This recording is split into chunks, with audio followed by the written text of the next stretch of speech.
46-year-old homemaker Gail McCracken is suing former friends and landlords Kathy and John Labrum for the return of personal belongings and for attacking her 16-year-old son. The Labrums are countersuing for damage to their home. Order. All rise. Quiet in the courtroom. Your Honor, this is case number 262 on the calendar in the matter of McCracken versus Labrum. Parties have been sworn in, Judge. You may be seated. Folks, have seats. No good deed goes unpunished. Miss McCracken, according to your complaint, you moved in to the defendant's home with your family. You were having a difficult time. You were living in a small apartment. Right. You have 3 children? No, I have 4, Your Honor. Did all 4 children move into the home? Yes. So they allowed you to come and live in their home with an agreement that you would pay some modest rent. No, that's not true. No rent. This is what happened. This is what happened. Just a second. Kathy. Just answer my questions. No. Let me that's, talk. Okay, that's not true. So there was no agreement to pay rent? No agreement at all. Fine. So that they invited you to come into their home with your 4 children out of the goodness of their hearts? No, we had made an agreement. Okay, this is the agreement. She took my dog. I think it was August. Yes, it was August when I moved into an apartment. I couldn't have the dog there. I stayed there in the apartment for about 9 or 10 months. I haven't. I just get to the point. Okay, I'm sorry. What was the arrangement? Either you were going to pay them rent or you weren't going to pay them rent. I can't answer that because I had moved in and Kathy had not given me, we had not sat down and talked about the amount yet because they were too busy going through my stuff. Oh, right. Just a second. So what you're telling me was when you moved into their home with your 4 children, there was no agreement to pay rent. That's what you said. No, I'm sorry. Ma'am, I'm nervous. I am nervous. I'm tired. There was an agreement. We had not discussed. I can't say a total amount because we had never came to agreement on the amount of money. She needed to go over her mortgage payments to find out exactly how much it was going to take to save her house because her husband was a loser and Miss didn't work. Miss McCracken, don't editorialize for me. Okay, the moment you moved into the house, was, I'm speaking, at the moment you moved into the house, you did not give them any rent. Let's do that. Oh, no. I gave them money before I went into the house. And I gave them food stamps. Just a second. Did you give them any money when you moved with your 4 children into their house? Yes or no? Yes, ma'am. How much money did you give them? I'm not talking food stamps. $60 I gave Kathy before I even moved into the house because she needed to send it to Las Vegas to her friend named Jet. All right, $60. What other money did you give her? I got her son some diapers and I'm not talking about Sun Target. I'm not talking about any of that stuff. So I was only there a few days. But your stuff was here much longer. Miss Labrum, I'm sorry. I don't want you to talk to her. Okay, I'm sorry, Because you Your won't Honor. give it to me. This is what your lawsuit is about. You say that he assaulted one of your children. Yes, he which did. That's forced not you. I'm sorry. Yes. I'm going to put you out. Okay, I'm sorry. Which forced you to move out of the house. And when you moved out of the house, you didn't take a lot of your stuff with you, and you're suing also for $5,000 for your stuff and for the assault on your son. Your Honor, that's correct. Kathy assaulted my son Saturday night, my son Michael. She hit him in the face with a book. They were in the garage going through my stuff. She claimed this book belonged to her, and she attacked my son and hit him in the face with it. My son turned around and called the police the next morning on her, and John lied. John lied to the police and told him that Kathy did not hit my son because he didn't want his wife going to jail because he knew he didn't have a job and they'd lose the whole house and everything. If that were the case, why didn't you move out that day? I'm going to tell you, Miss Labrum, do it once more and you're out. Okay. Do you understand? You don't want to be out of here. I'm sorry, Your Honor. I'm just really upset. Okay. Now, is that the attack that you're talking about? No, that caused Your you to Honor. move out? No. Well, let's hear about the attack that caused you to move out. This happened the next day. My son, after he had called the police on Kathy for hitting him in the face with a book, the next day John took it upon himself to tell my son to get the F out of his house. And how old is your son? 16. Okay, is he here? No. Where is he? He's incarcerated. For what? I don't really want to say, Your Honor. It doesn't matter. It does matter. It does. Okay. Okay. Listen to me. Sit down. Maybe that'll keep you quiet. Yes, Your Honor. The next stop is the door. Okay. So tell me about this alleged assault by John. John told my son What to happened? get out. Yes, to get out. Michael said, no problem. He's laughing. He started to get up and walk out. John jumped up and rushed my son. Tried to push him through the window. Were you there? Yes, I was right there. Kathy was right there. And you John, witnessed it. And you said he jumped up and pushed him. Yes, he tried to push him through the window. And then my son turned around. They were fighting. Both of them were fighting. And Michael ended up getting John on the ground. And he started choking him. I mean, you got a 40-year-old man jumping a 16-year-old kid. That's uncalled for. And I didn't know what to do. I'm not going to jump in the middle of that. I mean, I didn't know what to do. I would like for my son to explain because he's the one that helped get Michael. You be quiet. I'm sorry. Listen, he helped get Michael. Listen to me. I'm basing my decision on what you tell me. You were a witness. And there was an argument between this man who told your 16-year-old son to get out of the house because he had just called, I'm speaking, because your 16-year-old son had just called the police on his wife. You were living in the house or whatever. Clearly, it was a bad idea. I'm not interested in the assault. I'm not interested in the assault. Let's get to the property. You ultimately moved out. I moved out right after that. Right? Fine. Immediately. I grabbed what I could and I took my kids and got out of there because you didn't take. Listen to me. You didn't take all your children. One of your children stayed with them. No, we all left. He went back. My other son. That's why I'd like to call him up here. Just a second. Your other son went back. For how long? Well, about a month and a half. Step up here. Tell me your last name. My last name is McCracken. How old are you? I'm 18 years old. You went back and stayed in the defendant's home for, according to your mother, a month and a half after this incident. Yes. Yes. Why? Because I was having problems with my own mother. Real cases, real people. Judge Judy. Gail McCracken says former landlords Kathy and John Labrum won't return her personal property. Gail also says that John violently attacked her 16-year-old son. Okay. Now, you weren't afraid of the defendant? Oh, no. You weren't afraid of his wife? No. So you were having difficulty with your own mother, had absolutely no fear of the defendants, and went back to live with them? Yes. Did they charge you any rent? No. They were very nice to you? Yeah. They took care of you? Yes. Good. Sit down. Okay. Perfect. Thank you. I also want to bring up the fact that I don't know why John turned against my dog. This is how this all started. God. I had them take care of my dog. Kathy agreed to take care of my dog while I lived in this apartment. Okay? And then half the time, John would call me up and say, Auntie Gail, oh, Auntie Gail, would you mind babysitting their little boy? Well, they would bring their son to me and leave him with me for 3 or 4 days, and I'd have to call him and say, you guys, you have to bring some diapers out. Is this after you moved out? This is before. I'm not interested in before.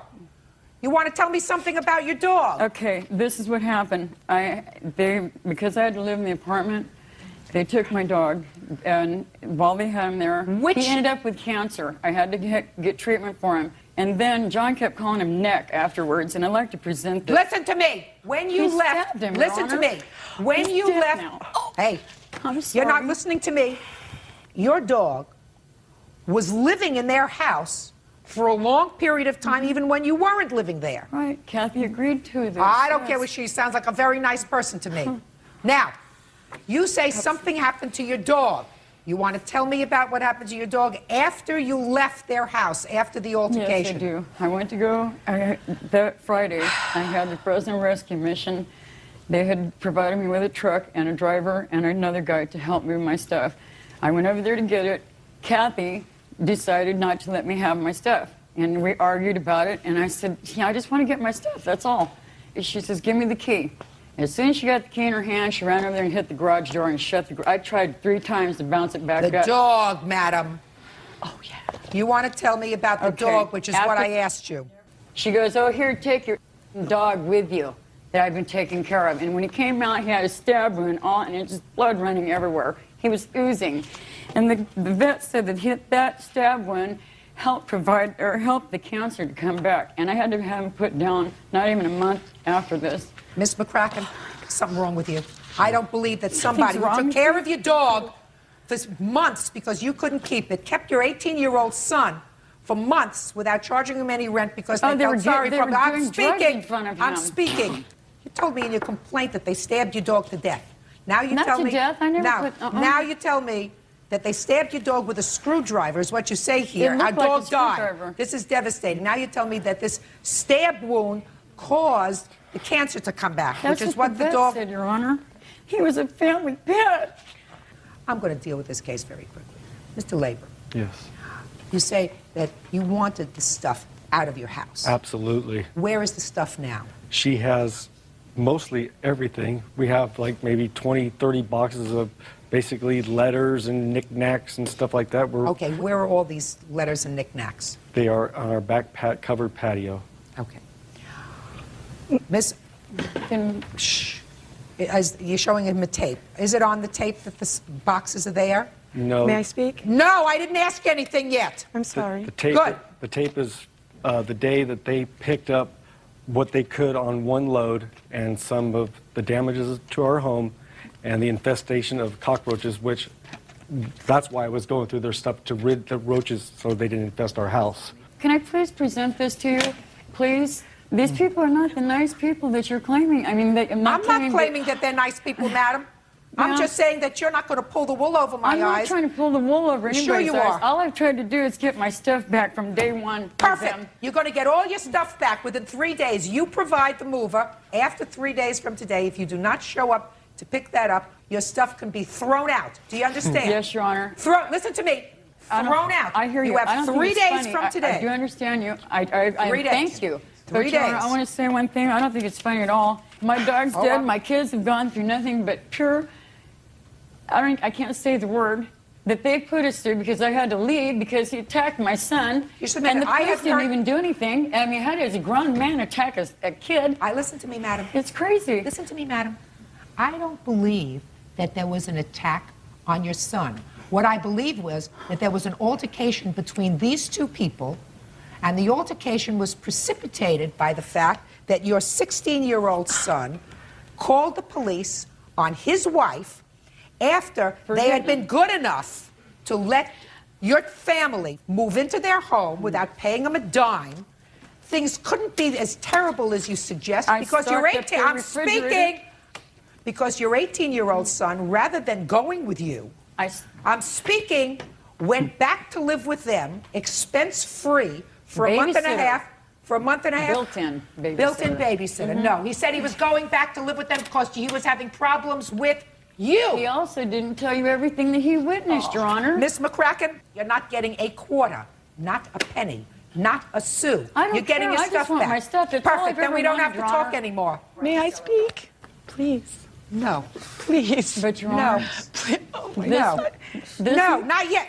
Madam, you are getting closer to that door. My heart is. You're getting closer to that door. When I want to hear from you, I'll call you. You got it? Now, let's talk about damages to the home. That I want to see. Now your wife can stand up here. She's getting closer to being able to speak. Closer, not there yet. Stand up. Okay. I'd like to see the tape. Here you go. sure than a porno.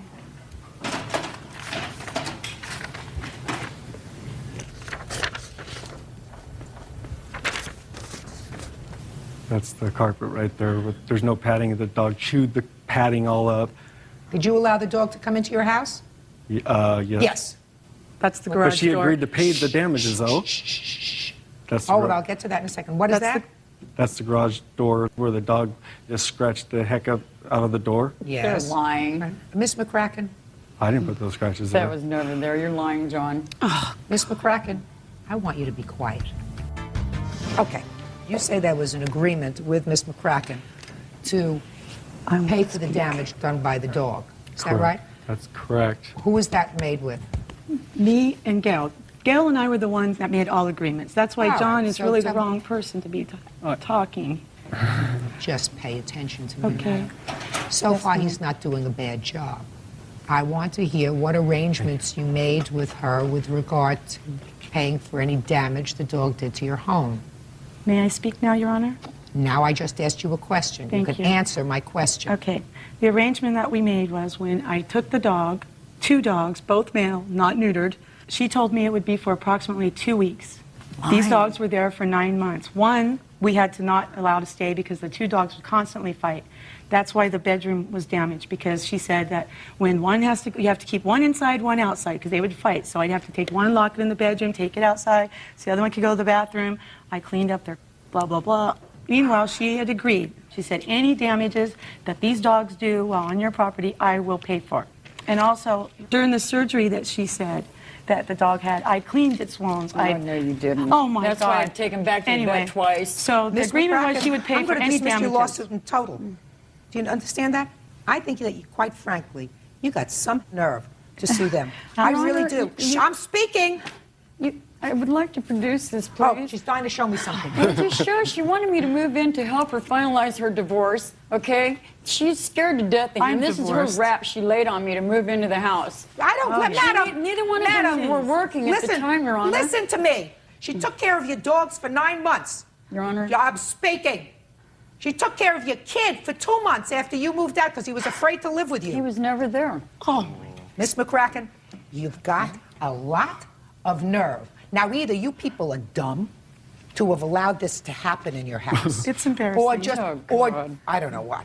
Clearly, Big heart. clearly, there's something wrong with you. No, I have a big Clearly, heart. there's No, something yeah, wrong you with have a you. big heart. And I don't understand Gail? what it is. All right, so let's talk about it. I do believe that there was an agreement, because otherwise you would be crazy to keep these dogs, that whatever damage the dogs did, she would take care of. She never Because had all those that dogs. sounds logical to me. Absolutely. It doesn't sound reasonable to me that you would keep these dogs that were doing damage to your house, and one dog was returned to you. Is that right? The one Speak. dog she'd only Just- had for a little time. And It he was tore up the returned carpet to and you. I took him to the SPCA. 'cause I It couldn't do was anything with him. returned to you. I just want to say she No, I stated don't that want the you to dogs say were there anything. 9 months. There was only one dog there. I understand that. Okay, the other dog was only there a little bit. I okay? said that. Oh, something wrong with you. Should have I'm stayed mad. away from her longer. I'm very mad. No, you can be very mad, but And you he's have absolutely lying. no I don't basis to be appreciate very you mad. talking about my mother like that, all right? I want to tell you something. All right? He's got him. You have a nerve filing a complaint against them for $5,000. I have no idea why you think that you are entitled to claim $5,000 in damages against these people. Absolutely none. You moved with your 4 children into their home, which, believe me, to have Big 5 mistake. people in the home, not paying a quarter, by the way, not a quarter, nothing, except your food stamps. Oh, I stocked their whole refrigerator and had to leave and had nothing, no money, no nothing. Kids have to And you eat. took all the food with you when you left, kept Gail. it, Kath. All Come right, on. quiet. Okay, the only thing she's getting out of this lawsuit is getting her stuff. Thank God. Thank 3 you, days. Your Honor. And I what you're appreciate getting on your counterclaim is the $120 that you got as an estimate to repair the carpet. Don't be foolish again. You do not invite strangers into your home. Do you understand? Strange. Yes, Your Honor. Very Don't strange. invite strangers into your home. She also agreed to have our house sprayed for the roaches she brought in, too. I thought, you Listen know to what? me. I Listen told to him me. in You the may have had beginning. roaches in there, and I don't. I've never before. and, You're right. And maybe not. But is Absolutely it, not. when the I agreement told she him made is before an I would agreement, put everything in Don't- storage until and Don't get rid of it, do bomb it. it, and do it all. And Never. no, bring it in Do you there because they understand? needed my money Never. for their house. ever. They were going It's to lose their embarrassing that- house. Now, this is case number 273 on the calendar in the matter of Jones versus Phils. Parties have been sworn in, Judge. You may be seated. Gentlemen, have seats, please.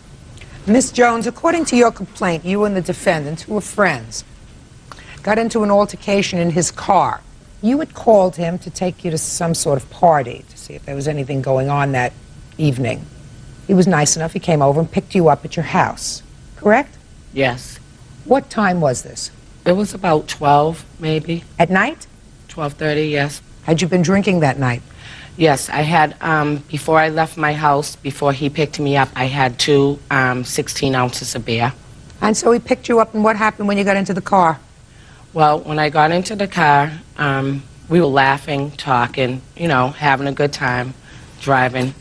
When we got into Dorchester, I said, so where are we going? He was like, we're going to my house. And I'm like, why are we going to your house? I want to go out. You know, are you having a party at your house? He's like, we're going to my house. I want to have some sex with you. He calls me shoo-shoo. And I was like, I don't think so.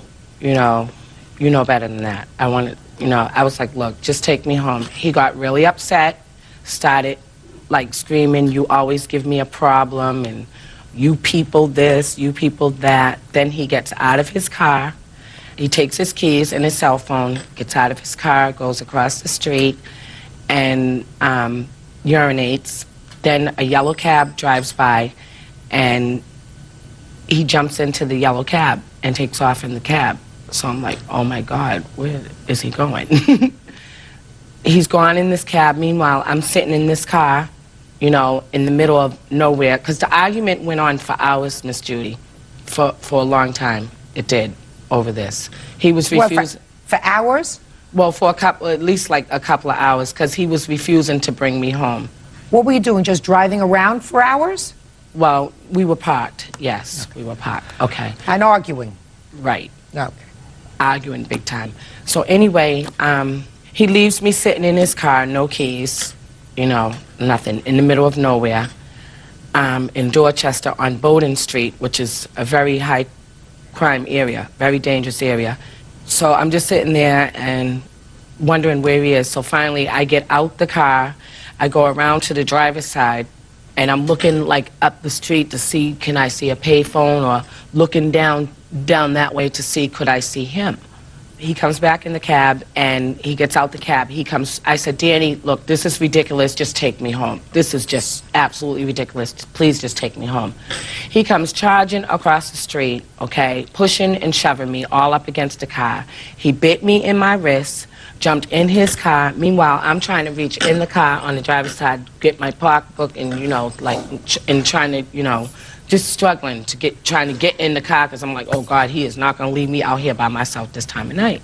Meanwhile, he gets in the car somehow. You were outside of the car? Yes. Go ahead. And my coat, my pocketbook, everything was shut into the car, and this man dragged me at least about 30 feet. And then what happened?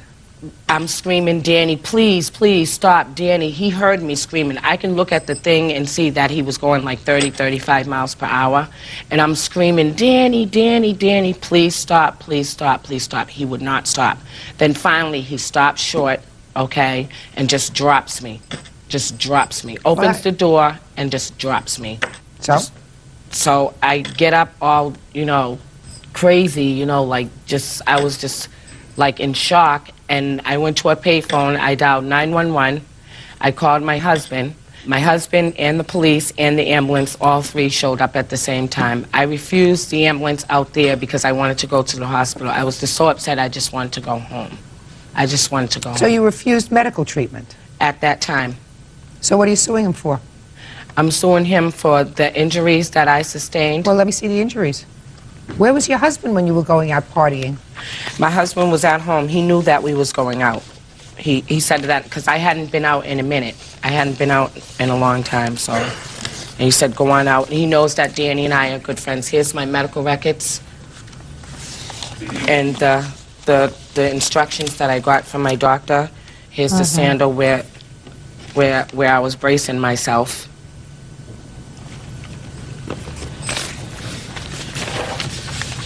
He could have killed me. Okay, sir, why don't you tell me your version of the events of that evening in July? Sean Jones called me, and she said that, Danny, I'm under stress. I've been drinking all day. And I said, well, I think you have to stop drinking, you know. Every time you call me, there's always a problem with you. I said, well, I don't think I'm going out tonight because I've been working so hard today. I think I'm going to stay home. She don't always call me to go out with her. Okay, but you did go and pick her up. Yeah, I went there. What'd you go pick her up for if you didn't want to go out? No, she called. I said, okay. I went there. She came out with big glasses of beer. I said, you're not going to drink in my car. This is not the first time I told you that. Leave your drink away from my car. And she said, okay.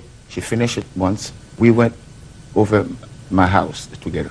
We sat there for at least 15, 20 minutes. Did you go inside of your house, sir? Yeah. Go ahead. And she said, we have to go to a party tonight. I said, well, I'm not going nowhere. If you want to go home, I can drive you back home. And she said, well, drive me over my sister's house. Okay? I said, well, no problem. And my way over her sister, she said, I'm not going over my sister's house now. I'm going over my house. I said, I'm not going to drive you all the way to her house because your sister don't live too far from here, only 10, 15 minutes. How long did it take you to get to your house? 30 minutes from my house. Okay, so you wanted to take her to her sister's house? Yeah, because her sister lives in Dorchester. Okay. not too far where I parked the car. She started hit my radio. I'm driving straight to. I said, well, I have to stop. I said, what you want to do? Come on, sir. What happened? You got out of the car at Okay. some point, and you got into a cab. Okay, the reason why I got out of the car, she hit me in my rear nose, my ear. I mean, I've been bleeding. I said, well, I think I have to leave you. You're intoxicated. You're not going to be able to understand me. Why didn't you put her in the cab? She don't want to. Judge Judy continues in a moment. You had a lot to drink. I did not have a lot to drink. Oh, yes, you did. If you admit to 2 16-ounce bottles of beer, it was probably a lot more. That was before I left my house. Absolutely. That I was said you like went out earlier without a in lot the to drink night. that night. Pay attention, Miss Jones. And later today, All the bridesmaids and I got together and went bridesmaid dress shopping. I told her, well, I don't have the money. I had 3 groomsmen and only 2 bridesmaids. real cases, real people. Judge Judy. Sharon Jones says former friend Daniel Phils assaulted her by dragging her 30 feet with his car. Daniel says Sharon started the fight because he refused to give her money for drugs. All right. You got into a cab. Where did you go when you got into the cab, sir? I went back home. Did you call another cab, or did you have the same cab wait for you? I told him to wait for me. Just a second. I have to travel. I mean, that was on Saturday. You took the cab home, and it was about 30 minutes to get home? From my house, no. From where the car was? Well, that's probably 25 minutes. I'm getting a headache. You took the cab home. Yes. Then you told the cab to wait. What did you tell the cab to wait for? Just to take my stuff. I mean, my bag, because I have to travel the next day to Montreal, because all my stuff was there at my house. So you went and picked up your bag. Yes, because I have to travel to Montreal. I have to drive back to Montreal. I have to drive to Montreal that day. You have to drive to Montreal? Yes. Oh, you were driving to Montreal? Yes. Okay. When you came back in the cab, did you have your suitcase with you? Yeah, I came back with my suitcase. Oh, for crying out loud. According to your answer, you tried to pull her out of the car by her legs, right? No. Listen to me, sir. Let me read your answer. You say, when I returned to my car, Sharon was still sitting in it. I told her to get out because I didn't want anything else to do with her. She got mad and started punching my radio, which cost me $400 to fix. That's when I went around to the passenger side and started pulling her out by her legs. She started pushing in the window. She said, stop. This is my car. I can't afford another one. She said, I don't care. I said, the reason why you don't care because you don't work. You don't work. I mean, You're having this nice, quiet conversation with her. The reason you don't care is because you don't work. It's in the middle of the night. By this time, it must be, what, 3 o'clock in the morning. You got 3 kids, right? And a husband who's home and has no problem with you going out to parties Friday night. He babysits for the 3 kids. I don't go out all the time. It was just that night. I hadn't been out in a few months. Oh. You remember hitting him? I did not hit him, Your Honor. Honest I to don't think God. you remember anything that went on that evening, quite frankly. Oh, yes, I do remember No. exactly No. everything. Miss Jones, he had a scraped knee. That's what I see here. A very terrible scraped knee. You were out that night. You had a lot to drink. You got into an argument with him. I did not have a lot to drink. Oh, yes, you did. According to you, you had 2 16-ounce bottles of beer. If you admit to 2 16-ounce bottles of beer, it was probably a lot more. That was before I left my house. Absolutely. That I was said you like went out without a earlier lot in to the drink night. that night. Pay attention, Miss Jones. I believe that you hit him. What reason do you think he would have to leave you in his car? What kind of car do you have? BMW, What year? 94. Nice car. What reason do you think he would have to leave you in an area that you say is not a good area, in his car that I'm sure he's very fond of, unless there was a problem? The problem was that he wanted to, he was not taking, he didn't want to take me home because he wanted to take me to his house to have sex. So get out of the car. What are you sitting there waiting for him to come back for? I did get out of the car. You were waiting for him to come back. That's what you said. You Yeah, said you I got out of the was. car, you were looking one way, you were looking the other way. You were waiting for him to come back. That's right. Why didn't you try to get a cab and go to your sister's house? She I was was 15 standing minutes out away. there, Miss Judy, looking, well, whatever. Something doesn't smell right, something doesn't feel right with this case. In any event, I don't find that you were dragged 30 feet. If somebody's dragged 30 feet in the car, they have more than a scraped knee. You did not want to go to a hospital, And when you went to the doctor days later, all you had was a scrape on your knee. You get more than a scrape on your knee when a car drags you 30 feet. Wouldn't you say so? I had a cervical Drags you? strain, a low back strain, and a neck strain. I was No, in no, a no, no, lot no. of pain. That's what you said. That's what you told the doctor. You reported to the doctor that you had all these injuries, back and neck, but they took all kinds of other tests and they found nothing wrong with you except by your own reporting. You said this hurts and this hurts and this hurts. The doctor wrote down that was the diagnosis. Take aspirins. That's what I'm telling you. Take an aspirin. Your case is dismissed. Parties are excused. You may step out. She tried to get some money out of me, but she didn't get it. I should have just stayed at home and instead of coming on national TV making a fool out of myself. And now the next case. All parties on George versus Prescott. Step forward, please. 23-year-old cashier Linda Cross George is suing her former friend, 23-year-old teacher Rhonda Prescott, for a deposit on a bridesmaid's dress. Rhonda says she didn't have the money and didn't attend the wedding. Miss George, according to your complaint, you and the defendant were friends, Yes, we were. and you became engaged. I did. You asked the defendant to be in your wedding party to be a bridesmaid. Yes. She ended up not being in the wedding party, and it's your claim that she owes you for her bridesmaid's dress. Yes, Your Honor. When were you supposed to be married? We got married September 23rd this year. And when had you asked her to be part of your wedding party? Somewhere around January, the 29th, all the bridesmaids and I got together and went bridesmaid dress shopping. Including the defendant? Including her, yes. And what happened when you went shopping? They picked out the dress, which is right here.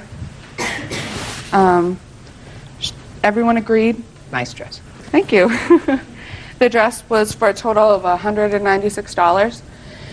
And everyone agreed that within a few weeks that they would put the required 50% deposit down on the dress so that the dress order could go out, and we'd receive them in a few months. And? And as of March 4th, when I went to put the deposit, to send out the dress order, Rhonda had yet to put the deposit on it. Well, was she supposed to do that to you or to the dress shop? To the dress shop. She and I had talked previously, and she said that she was having car trouble, but that she would make it up there. She had the money. It was just a matter of getting up there. Judge Judy continues in a moment. You knew she was not going to be in the wedding Pretty party. much, yes. March, April, May, June, you haven't spoken to her, she won't return your phone calls, you don't even want her in your wedding party anymore, right? Real cases, real people. Judge Judy. Linda Cross George says former friend Rhonda Prescott owes her for the deposit on a bridesmaid's dress. Did she ask you to go and put the money down for her? No, she never did. She said that she would make it up there. So she never asked you to put the down No. payment down? So that was sometime in March? On March 4th. Okay, so you put it down on March 4th, and what did you do after you put down her deposit? I sent out the dress order, and I continued to try to get in touch with Rhonda to see what the problem was, if she didn't have the money or what was going on. I contacted her. She said that she didn't have the money right then. We made arrangements for her to give me even $10 a week to start covering the cost. And I visited her home, and all I got was excuses as to why she didn't have the money. So when the dresses came in, I felt obligated to buy it because I couldn't get the deposit back anyways. So you bought it? I did. Did somebody else wear it to the wedding? I had to eventually ask my cousin to be in the wedding because I had 3 groomsmen and only 2 bridesmaids. When did either you notify the defendant or she notify you that she wasn't going to be in the wedding party? She never actually said she wasn't going to be. She just stopped returning my phone calls. When did you ask someone else to be part of the bridal party? I believe it was about in August. It was about a month before the wedding. And when had you finished paying off her dress? I picked up the dress on June 30th. And when was the last time you spoke to her? Sometime in March. So by June 30th, when you picked up the dresses, you knew she was not going to be in the wedding party? I had a good idea. You knew she was not going to be in the wedding Pretty party? much, yes. March, April, May, June, you haven't spoken to her, she won't return your phone calls, you don't even want her in your wedding party anymore, right? I did, actually. Can I see the receipt, please? Sure.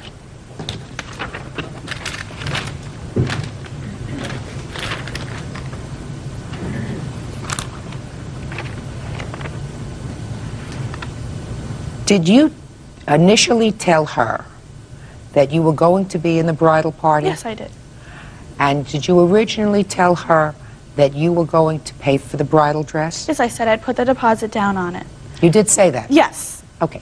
What I understood was if I didn't have the deposit down in time, that she would just forfeit my dress from the wedding party and I wouldn't be in the wedding. I even left a message on her answering machine saying that the night before. Night before what? That we were supposed to go back to that she called me up one night and she said that you never went and put your deposit down and want to know what's going on. I called back and left a message saying, well, I told her everything that had happened, the car breaking down, and I said, well, if you don't want me in your wedding, I understand, and that's what I Your said. Honor, I never got that message. When she called you initially and told you that she had put the deposit down on the dress, what did you say to her? I told her, well, I don't have the money. Did you tell her that you would try to make payments on the deposit No, that she I did put not. down? You didn't? No. I told her I didn't want to be in the wedding after she had charged it. How much after?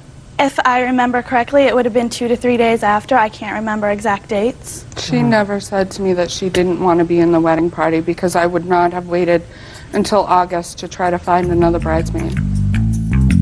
Judge Judy will continue in a moment. So this is the way I see it. I believe that there was an understanding at the time that you put down the deposit on this dress that she was going to be in the bridal party. Yes. But it was clear to you at the time that you picked up the dresses that she was not going to be in the bridal party. And if she was not going to be in the bridal party, she should not be responsible for the other half Okay. that you spent. Okay. Perfect. Judgment for the plaintiff in the amount of $98. Thank you. Oh, he's up. Yeah, this is case number 283 on the calendar, the matter of House versus Sparks. Parties have been sworn in, Judge. You may be seated. You folks have seats, please. Mrs. House, according to your complaint, you have a son whose name is Paul. Yes, I do. And the defendant has several children. Yes. One of those children is a young girl. What is her name? Vanessa. And Paul and Vanessa, who is not here, are friends. Right, they were. According to what I've read, your son was at home Yes, and he wasn't supposed to have any company. right. And Vanessa was there. Vanessa wasn't there, the boys were there. Her brothers came over and you believe they stole money from you. Correct? And you found this out. You went over to the defendant's home. Correct. When you got to the defendant's home, the boys came back from a shopping spree at the local department store. They had $100 worth of toys sitting there in a bag. Well, you called the police at some point. Police came over and had a family conference. Is that right? With my part of the family. The houses were not involved in that part. And at that conference, you agreed to reimburse Mrs. House Yes. for the stolen money. How much did you agree to reimburse her? I was going to pay back $600. And you did, in fact, make some payments on that. Yes, ma'am, I did. And then you stopped. Yes. Now, Miss House, what makes you think that the boys, his boys, stole your money? Simple thing of it is that when he was supposed to come over, I went ahead and I said, I found out who got into this money. They said, yeah, we did. Who said we did? One of the boys, Which boy? the oldest one, Who's the oldest? Step up. and said, yes, I had your money, and we're having fun with it. And he said this in front of you, On the phone, talking to you. yes. Is that right? No, I didn't. What did you say? When she called my house and asked if we had the money, we told her that we didn't know what happened to the money. First we lied to her, then we told her the truth. We started First you lying. lied to her. Yes. What did you tell her when you lied to her? We didn't have her money. And then you decided to tell her the truth. Yes. So let's hear the truth, starting from you and your brother. Which brother? Both of them. Both of them. Went over to Paul's house. No. You never went to Paul's house? He was at our house. He was at our house with my sister. We walked to his house. So you did go to his house? Yeah, but he was at our house first. Fine. He was at your house first. Nothing got stolen at your house, right? Not that I know of. And then you went back to his house. Yes. Why? I'm not sure. I don't remember. Well, let's try to think hard. What did you leave your house for? Your sister was home at your house? Yes. So Vanessa was home, Yes. and they're friends, Yes. Vanessa and Paul. So I want you to think back really hard. Why did you go back to Paul's house? I think it was to get some clothes. What do you mean you think? That's what we went there to get, is to get him some clothes. Why did all three of you have to accompany him to get clothes? He asked if we'd go with him. Step up next to your mother. So you went back to his house. Yes. And what happened when you got there? We were sitting on the couch, and then we asked if we could have something to drink. He said, go ahead, and we walked into the kitchen, and we're going through the refrigerator, and he opened one of the drawers, and he grabbed a screwdriver out of the drawer, and he went to his mom's room and popped open the door, and we went inside, and then my little brother went around the bed, and he saw a box on the floor. My little brother asked what was in the box. He told us that his mom keeps their money in there. So he asked if we wanted to see it, and both my little brothers said yes, and he popped it open, and he got money out, and then he spread it around. Spread it around how? He gave us each amounts of money, like $100, $200. How much did he give you? He gave me $200. How much did he give you? He gave me like 200, but like I got some more money, like from like them and Paul, and I ended up with like 500. So you ended up with 500, and you ended up with 200? Yes. How much did you end up with? 200. That's $900, right? Yes. What'd you do with it? We went back to my house. First we went to Circle K and we bought some stuff like candy, and he bought some roses for my sister. We went to my house and he gave the roses to my sister, and they did their kissing stuff. And then we all went to Kmart's. And? We bought stuff there. Where's the stuff that you bought at Kmart? They took some of the stuff to return it, and we didn't have none of the receipts. They went to try to return it. You didn't have any receipts? No, we got rid of them. What'd you do with the money? We spent the money that we You had. didn't spend all $900 at Kmart. Not all of it. Some of it that I kept, I had it hidden, and my dad went in my room and he got it. He went through my room and found it, and he gave it back to the houses. Well, you only had $200. Yes. And is that the $200 that you gave back? I did return $200 back to the houses. Well, what about the others? They had another $700. What'd you do about finding that money? I didn't actually really know about that money until I heard from the houses. All I knew about, when Paul came over with the money, all I saw was $200. Well, now you know. But because your answer, Mr. Sparks, says, my children didn't steal anything, and I don't believe we owe them anything. But they did steal. Well, when was the first time you knew that they stole? Today? When the houses came over and told me that there was $1,500 missing, they had brought Paul with them. Okay. And Paul's story to all of us was that the house got burglarized, and Everybody lied to cover themselves up. Yes, ma'am. But what I don't understand is, if you made an agreement with the police to pay them back, why didn't you pay them back? I was on unemployment and I could not afford it. Your boys hid the money in the house. Are you telling me you didn't get it from them? All I recovered was $200. Where's the money? We gave it back. To whom? To them. No, you didn't. Yeah, because he had $200 hid. You just told me you had $500. Yeah, and I spent some of that. And we had some money hid in the room. And we gave it back to them. No, he got the money from your older brother. $200 only. And where's the money that you had? You still have it hidden? I spent. You spent it all. On what? We all spent it on just toys and stuff. Judge Judy continues in a moment. Paul, you knew it was the wrong thing to go into your mother's room, didn't you? They forced me to. I knew they had a knife right in their pocket. I beat my dad so he can call the cops so they won't try to stab me or anything. Real cases, real people. Judge Judy. Karen House claims 14-year-old Tyler Sparks, 10-year-old Nicholas Sparks, and 13-year-old Nick Greenland forced her autistic son Paul to steal money from her home. Karen says the boy's father, Marshall Sparks, won't take responsibility for their crime. Mr. Sparks, you have to pay him back the money. I mean, you say I was on unemployment, that I can understand, but here you say my children didn't steal anything. They did. I believe the money would have gotten stolen whether my children were there or not. The houses have told me that this is not something that Paul has not done before. So what? What kind of a lesson is that? So you say because... Look, let me try to draw an analogy for you. I mean, are you serious with that response as a responsible parent? Let's say you pass by a store and the proprietor of the store has forgotten to lock the door. And there are things in there that you would like. A little stereo set maybe, a clock radio, maybe a small television for your kitchen. And you say to yourself, well, this place is going to get burglarized. Clearly, somebody's going to go in and take property from there because the guy was stupid and he left his door open. And if they're going to burglarize it, some stranger, I might as well do it first. You think that the police would buy that argument? No, ma'am. Of course. So are you going to try to tell me again that, well, the money would have gotten stolen anyway, whether my son stole it or somebody else stole it doesn't make any difference? No, I believe Paul would have stole the money whether my children were with him or not.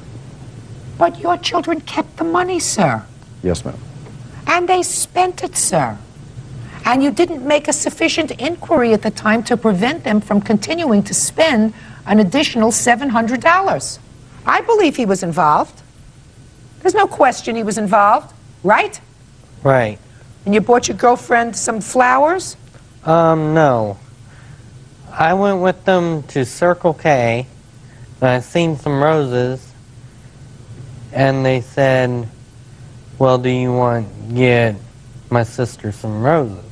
So we bought one rose, and I went ahead and fixed it up where there was a vase on it. Paul, you knew it was the wrong thing to go into your mother's room, didn't you?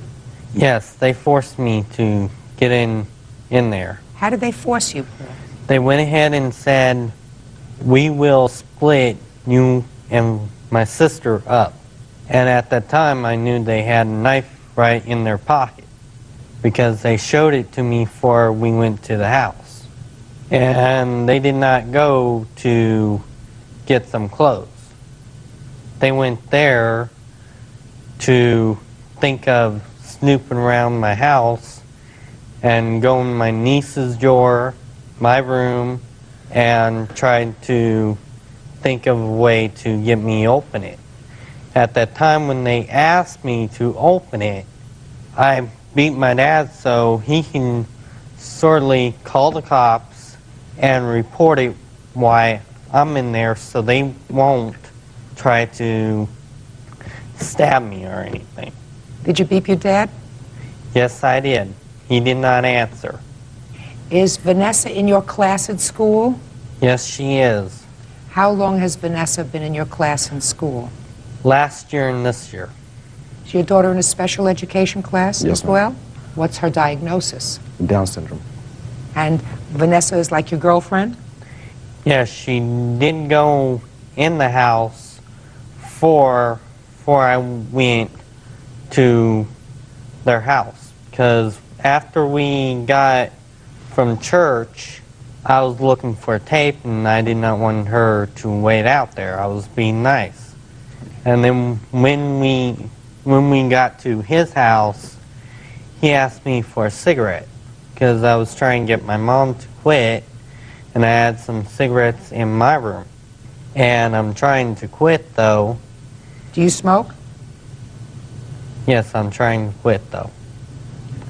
And then the brothers went ahead and asked their dad, can I please go to Paul's house? And I was like, I did not have anything planned to go to my house. Okay, Paul. Did you keep any of this money?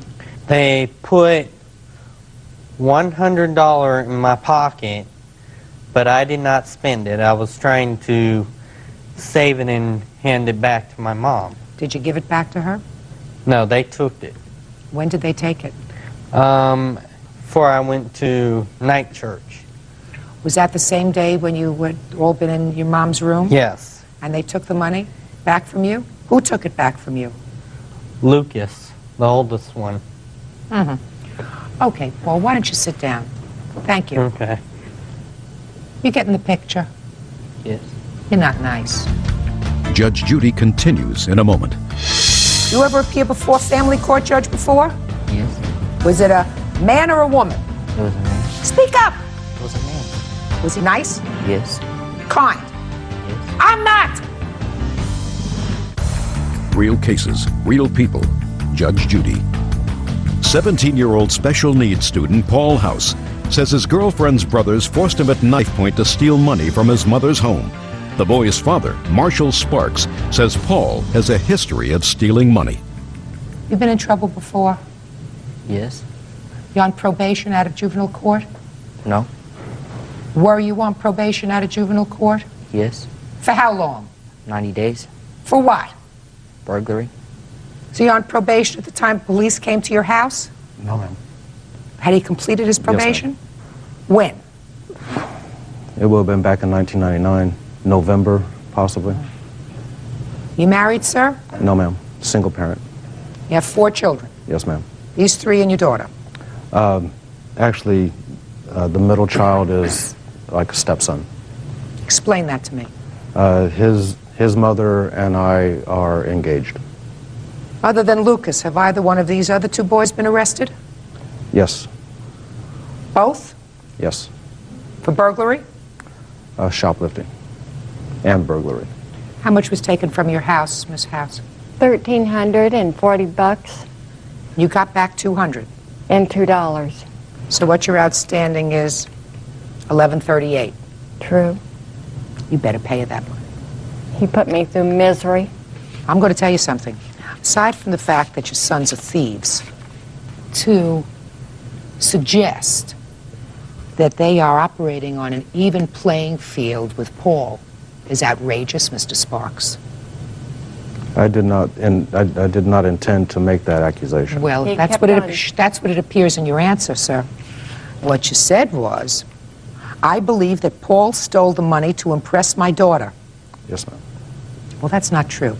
They stole the money because they threatened someone who is clearly not as competent as they are. Stand up. Uncross your arms, both of you, and stand up. Over there. Right here. You reach a certain point in your life when you take your hands out of your pocket, don't even think about putting it in your pocket. Did you ever appear before a family court judge before? No. What? No. You? Yes. Was it a man or a woman? It was a man. Speak up! It was a man. Was he nice? Yes. Spoke nicely to you? Yes. Kind? Yes. I'm not! Because evidently, sir, that nice, kind, sweet family court judge made zippo impression on you. Because after you completed your probation, you went out and at least did one thing that I know about, which is this thing. So being nice to you didn't work. You got it? Yes. Judge Judy continues in a moment. Seems to me that your father has a very full plate. You ever been arrested, sir? Yes. When was the last time you were arrested? When you have to think it's trouble. It's been a while. It was back in, I believe, October of '98. October of '98 is not so long ago. I have food in my refrigerator that's older than 1998. So it's, believe me, it's not so long ago. What were you arrested for? Child support. I'm not talking about child support. I'm talking about for a misdemeanor or a felony having nothing to do with child support, sir. When was your last arrest? Probably February of '98. For what? Disturbing the peace. You reach a crossroads. Sometimes you reach it when you're 10, sometimes you reach it when you're 12, sometimes you reach it when you're 30. You can either have a life when you're a bum. You know what a bum is? Yes. Or you can be a good person. Right now, 3 of you are on your way to becoming a bum. You, and you. You victimize somebody, that's him, who you know you can victimize because you're not nice people. And you should be more sympathetic because you have a sister who is also disabled. Right? Yes. How would you like it if somebody victimized your sister? How would you like it if somebody, because of her disability, took her to their house and sexually abused her? How'd you like that? Be very mad. So, you have a choice. And I certainly hope if you ever come before another family court judge, they don't do you a favor and be nice to you. They do you a favor and put you in jail. Judgment for the plaintiff in the amount of the complaint, which is $1,138. I hope you're very proud of your sons, Mr. Sparks. That's all. And now the next case. All parties on Brunner versus Coley Jones. Step forward, please. 12-year-old Sherry Brunner and her mother, 48-year-old daycare provider Lori Brunner, says Sherry was discriminated against by Junior Football League commissioners Calvin Coley and John Jones. Is your claim that your daughter, I assume this daughter, was the victim of gender discrimination by the defendants when she was cut from the football team? Yes, ma'am. That's what this is all about. Yes. Tell me your first name. Sherry. What happened to your leg? I had surgery. For what? I had a birthmark that was supposed to be cancerous. When did you have that surgery? August 11th. Okay. Sherry, when for the first time did you try out for the football team? I think it was 98. Is this a school football team? No. A league? Yes. And were the defendants the coaches at that time? Yes, ma'am. Now, did you play at all the first year? First year, yes. How many other women were on the team? No one. I was Just the only you? one. Do you like football? Yes, I do. And you got to play? Yes. When were there supposed to be the tryouts for the second year? I think August. Now, according to what I've read, Sherry, they have something that the defendants call Hell Week. Right. You know what that is? Yes, I do. Tell me what it is. For a whole week that you do drills, push-ups, running, all that kind of stuff. It's like what you really don't want to do. And everybody does that? Yes. But you didn't?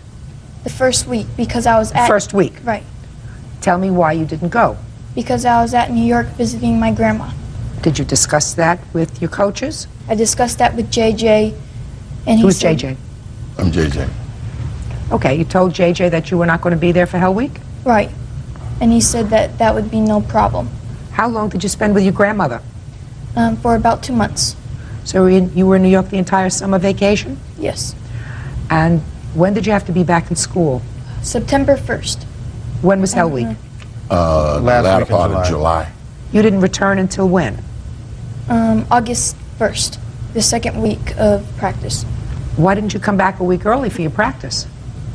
Well, what happens is my grandma already scheduled it for like a long time. She has frequent flyer mileage, and she schedules it for a long time. She schedules it from a long time before, so I knew when I was going to be back and everything. Yeah, but you can change a frequent flyer ticket. You pay a little bit of a penalty. It's difficult to change it. No, you can't. You pay a penalty, like $50, and they let you change the date a week later, a week earlier. It's not a problem. Judge Judy continues in a moment. Nobody who made the team missed the entire week of Hell Week. Nobody. Right? Right. Real cases, real people. Judge Judy. 12-year-old Sherry Brunner says Football League commissioners Calvin Coley and John Jones discriminated against her by cutting her from the team. So you didn't go to Hell Week, a week that everybody doesn't like, and you came back the following week. Right. And when you came back the following week, what happened? I was supposed to be conditioned. And what does that mean? I have to have 10 hours of conditioning before I can put pads on, helmet, get my full gear. Okay, and what happened? Sometimes I ran for the whole practice. I did everything they asked me to. And how many cuts were there? I don't know. How many There were cuts were 5. there? Sherry was one of them. Yes. And I assume that since she was the only girl, the other 4 were boys. Yes. Were any of the other 4 boys that were cut boys that had been in the first year? Yes. How many? One other veteran. Now, were you told by Sherry sometime in April that she wasn't going to be able to be there for Hell Week?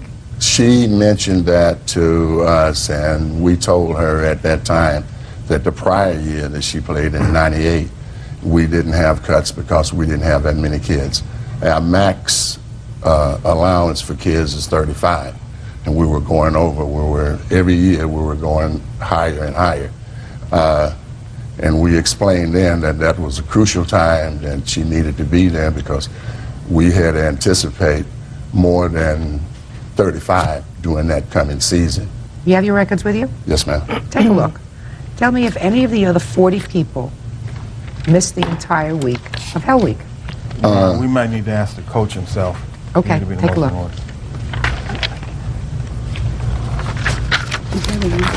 Tell me your name. I'm Shani Guzman. Tell me what you do for the team. I was the assistant coach for running backs and quarterbacks. There's one kid here that missed 1 day, and another child that missed the first 2 days, but they made the team. So the answer is nobody else missed the entire week. One missed 1 day, one missed 2 days, but nobody who made the team missed the entire week of Hell Week. Nobody. So prove to me discrimination when your coach is a woman, when nobody else made the team who had missed the entire week. Convince me that you were discriminated against. I ran for about the whole practice, doing nothing but running, the whole field. Yes, Everybody was watching me, yes. and that's about all I did. She didn't get to join in most of the exercises. She did some, but that didn't happen to anybody else. Is that None correct? of the boys did that. Your Honor, she had the condition. That is not. That's why she ran on that second week. She was behind the other players that had started a week ahead of her. Judge Judy will continue in a moment. Well, that's what Sherry said. Sherry said that before you get into the pads and everything Right. else, you have to do certain things, which she missed during the first week. Right? Right. What you want is special treatment for your daughter. Can't get that. No. They had every right in the world if she didn't show up according, I Doesn't assume say to that. I'm speaking. They had every right in the world to say you don't show up for Hell Week, you're not going to be even considered for the team. There is no place in their rules that it says that. And it even You knew about says- Hell Week, correct? Are you meant Yes, to of tell me that course. the other 40 people who showed up did not just showed up because they wanted to? Well, maybe There they were a lot had of more of people a that didn't desire. show up. Just a second. Maybe they had more of a desire to play. Your daughter had a desire to spend time in New York with her grandmother. Stop making a baby out of your daughter. Your case is dismissed. Now, this is case number 222 on the calendar in the matter of McQueen versus McQueen. Parties have been sworn in, Judge. You may be seated. Mr. McQueen, this is your son, Yes, ma'am. and this is your wife, Yes, Your Honor. but you are not his mother. No, I'm not. According to your complaint, you received a telephone call from the defendant, from jail, Yes, ma'am. and he told you that he was incarcerated and wanted to be bailed out. Yes, ma'am. You said, I have to wait till your father gets home. Yes, ma'am. What did you do when you came home and your wife told you that your son was incarcerated? We had several checks at the house that we'd received from. I had surgery in July, and they amounted to. There was money we were going to use for our house insurance, and his bail was $1,000. So we discussed it. He has quite a good job, so we weren't too worried about him paying us back. She had talked with him, and he told her where to go to bail him out, and we went to the bank and went down to the jail, and we paid it. Mrs. McQueen, what did the defendant say to you and you say to him during the conversation? He called and I answered, and he said, "Is Dad there?" I said, "No, he hasn't come home from work." He says, "I'm in trouble." I said, "What's the matter?" He says, "I'm in jail." And I said, "A DWI?" He said, "Yes." And I said, "How much?" He said, $1,000 to get me out. When was the next time you saw your son? Well, when I paid the $1,000, the first thing the officer informed me of, that if I wanted to get my money back, I would have to initial off, but I would have to seek it through him. Then the officer brought him out, and he came outside to us through the locked doors. And when he got out, he didn't look in very good shape. Have you bailed him out before? No, Has he been arrested before for DWI? not for DWI, no. He was arrested when he was 7 years old. No, I'm talking about for DWI. Your wife seemed to question him immediately and said to him, for DWI. What made you think it was a DWI? Because we had talked maybe a couple of days ago before that, and said, if you ever get a collect call from Jason, it's probably because he's in jail for drinking. He's had a drinking problem? Yes, ma'am. Yes, ma'am. Okay. Go ahead, sir. And when he got out, he wasn't in good shape, and I said, "Where's your car?" And he said they impounded it. And I said, "Well, how much is it going to be to get out?" And I forget the exact amount. It was over $70. I handed him 4 20s, and I asked him, what happened with you? And he said he was playing pool, and the officer had arrested him, and that he had taken the breathalyzer, and he'd blown it 223. When we got his car, he asked me to drive him home because his license was pulled. And so then his car was empty on gas, so I gave him another 20, and I told him that's $1,100 you owe me now. And what did he say? He didn't say anything, he just nodded his head. That Friday, he came and spent the night, and he talked with Linda that night and told her that he thought he wouldn't be able to pay it back or wouldn't pay it back. So she told me that the next morning, and I called him and talked to him, and he said, well, Dad, you know, it's your duty. He's 28. Okay, Mr. McQueen, let's hear it, sir. What do you want to know, Your Honor? I did get arrested, was in jail. I called my stepmother the previous night, and I told her I was in jail and stuff. I didn't know if she could do anything or whatnot. And what did you call her to do for you? I just called her to let her know where I was. She might expect me home or something, wonder where I was, Dad didn't want her wondering. You didn't tell her how much it would cost to get you out of jail? I said, yeah, I'm in jail. They got me for DWI last night, and they said it was going to be $1,000, and she said, well, your dad gets home in an hour, we'll be there. Yeah, I've never been in jail before, Your Honor. It wasn't a very interesting experience. Well, a very unpleasant experience. You're 28 years old, sir? Yes, ma'am. What kind of work do you do? I fix computers for Sprint. How long have you had that job? About 5 years now. What's your annual salary?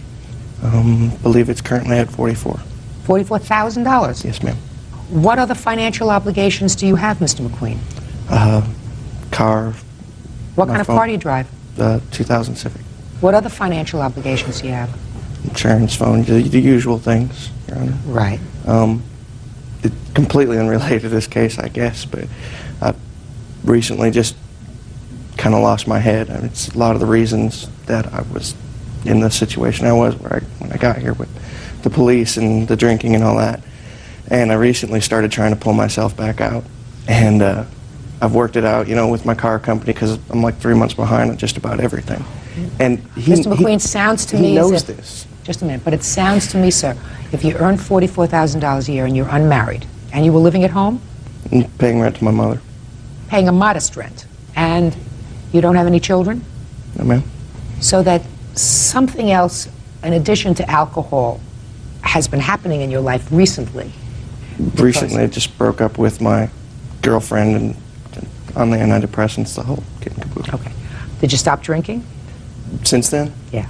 I've stopped doing anything where I get in the car afterwards. Have you stopped drinking? No, ma'am. It's probably a mistake.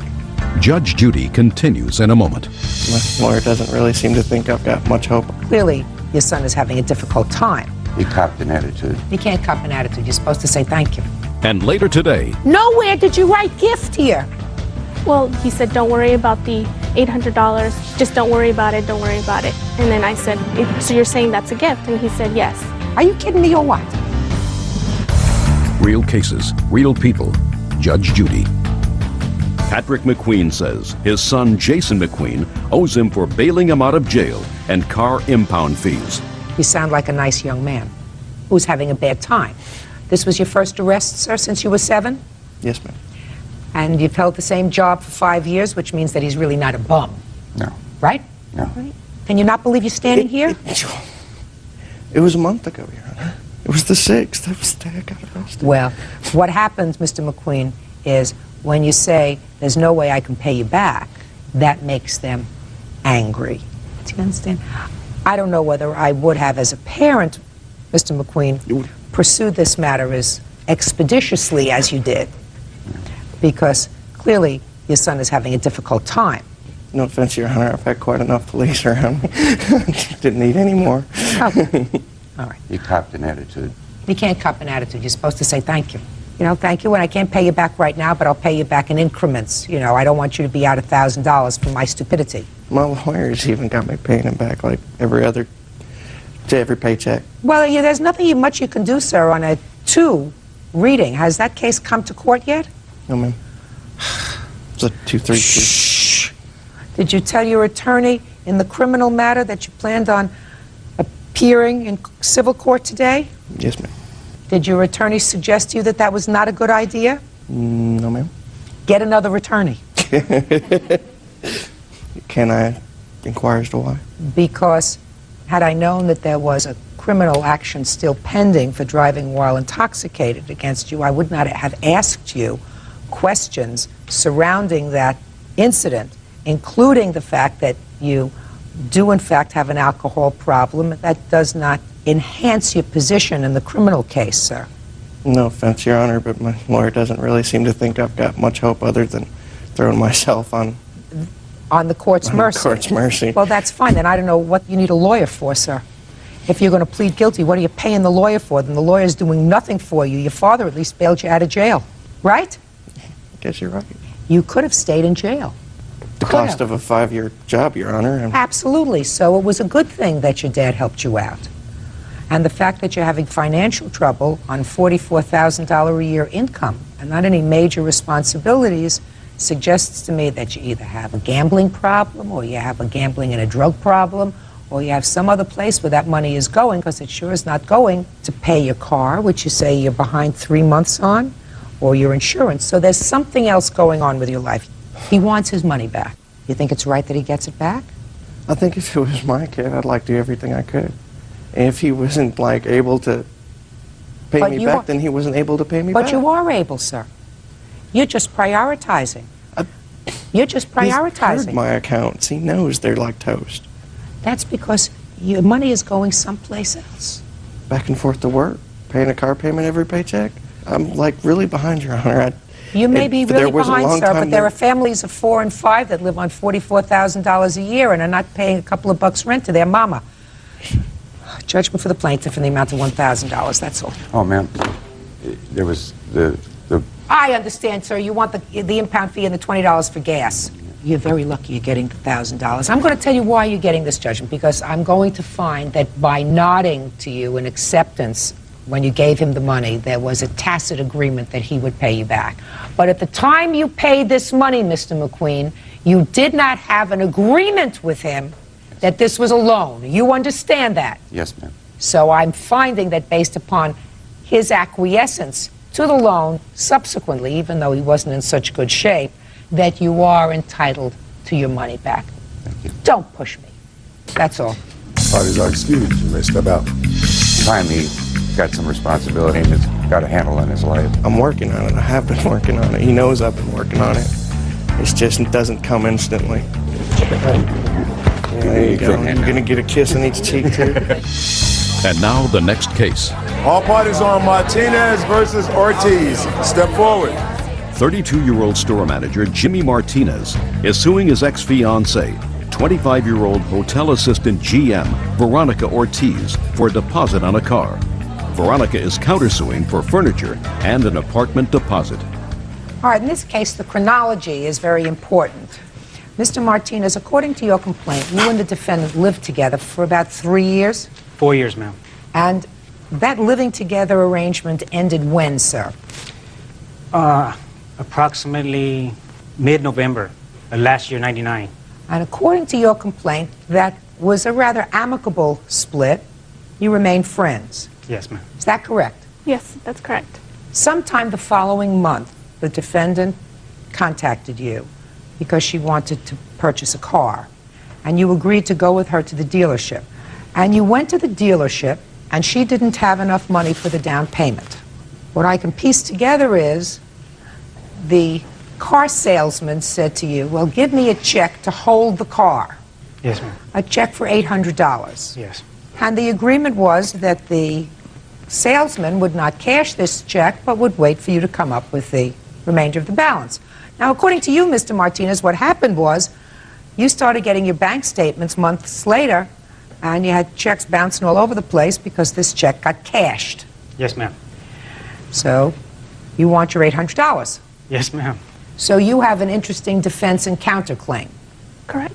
Now I'll hear you. Well, the $800 was initially not supposed to be cashed, and I understand that. But for some reason it did, and I agreed to him that I'm sorry that that happened. Then at that time, he decided that he said, don't worry about the $800 due to the fact that we, just don't worry about it, don't worry about it. And then I said, so you're saying that's a gift? And he said, yes. Are you kidding me or what? No, no, Your Honor. Judge Judy continues in a moment. His intention, Your Honor, was to get me to move back with him. That's the truth, Your Honor. Madam, I don't think you'd know the truth if it came up and bit you in the nose. Real cases, real people. Judge Judy. Jimmy Martinez says ex-fiancée Veronica Ortiz owes him for a deposit on a car. Veronica says Jimmy is the one who owes. So now you're telling me under oath that he told you forget about the $800. It was a gift. Correct. So let me read to you what you wrote in your answer. He has a lot of nerve taking me to court. You say we were engaged, making wedding plans. Who cares about that? Finally, in September of 1999, I had enough of his mental and physical abuse. He kicked me out, but wouldn't let me move all of my stuff out. So first today, you tell me that this was an amicable break, right? And that everything was nice. And a month afterwards, after you broke up, you asked him to go with you. He put down a check for $800. Now you say, at least in here, that he kicked you out of the house and he still had my furniture and a refrigerator that he wouldn't return. Correct. Our lease was up in February and he was supposed to give me back my share of the deposit. He didn't do it. Since he refused to return my furniture and security deposit from an apartment that he kicked me out of, I let the dealership cash his check. Nowhere in here do you say anything about gift. He told you to forget about it. I mean, I know you're smiling at me. Judge. And you have a counterclaim. I am counterclaiming. After kicking me out of the apartment, he never returned my furniture and refrigerator, which were worth $1,600, that he refuses to give me. He has all my furniture, Your Honor, and unfortunately, this $800 was a gift. When I did that, I didn't remember what happened. And then when I went through all my paperwork, I realized what had happened. And I saw that it was a gift. And all the items that he still owes me as well, I have receipts for. I have several pieces of furniture and also... I don't care about your furniture, madam. You told me this was a gift. That's correct, Your Honor.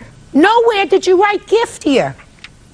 It's because I didn't go through my paperwork, Your What do you have to go through your paperwork for? Because I didn't realize... Where in your paperwork does it show you gift? Show me where in the paperwork it says gift. That your recollection was refreshed after you went through your paperwork. Show me where it says No, gift. Your Honor, I don't have anything that states that it was a gift. Well, just a second. So that when you went through your paperwork, what refreshed your recollection that led you to believe that now it was a gift? Because the conversation that we had, he sent me a letter in regards to the $800. Well, then let me see it. Okay. Judge, I highlighted the pieces that I remember.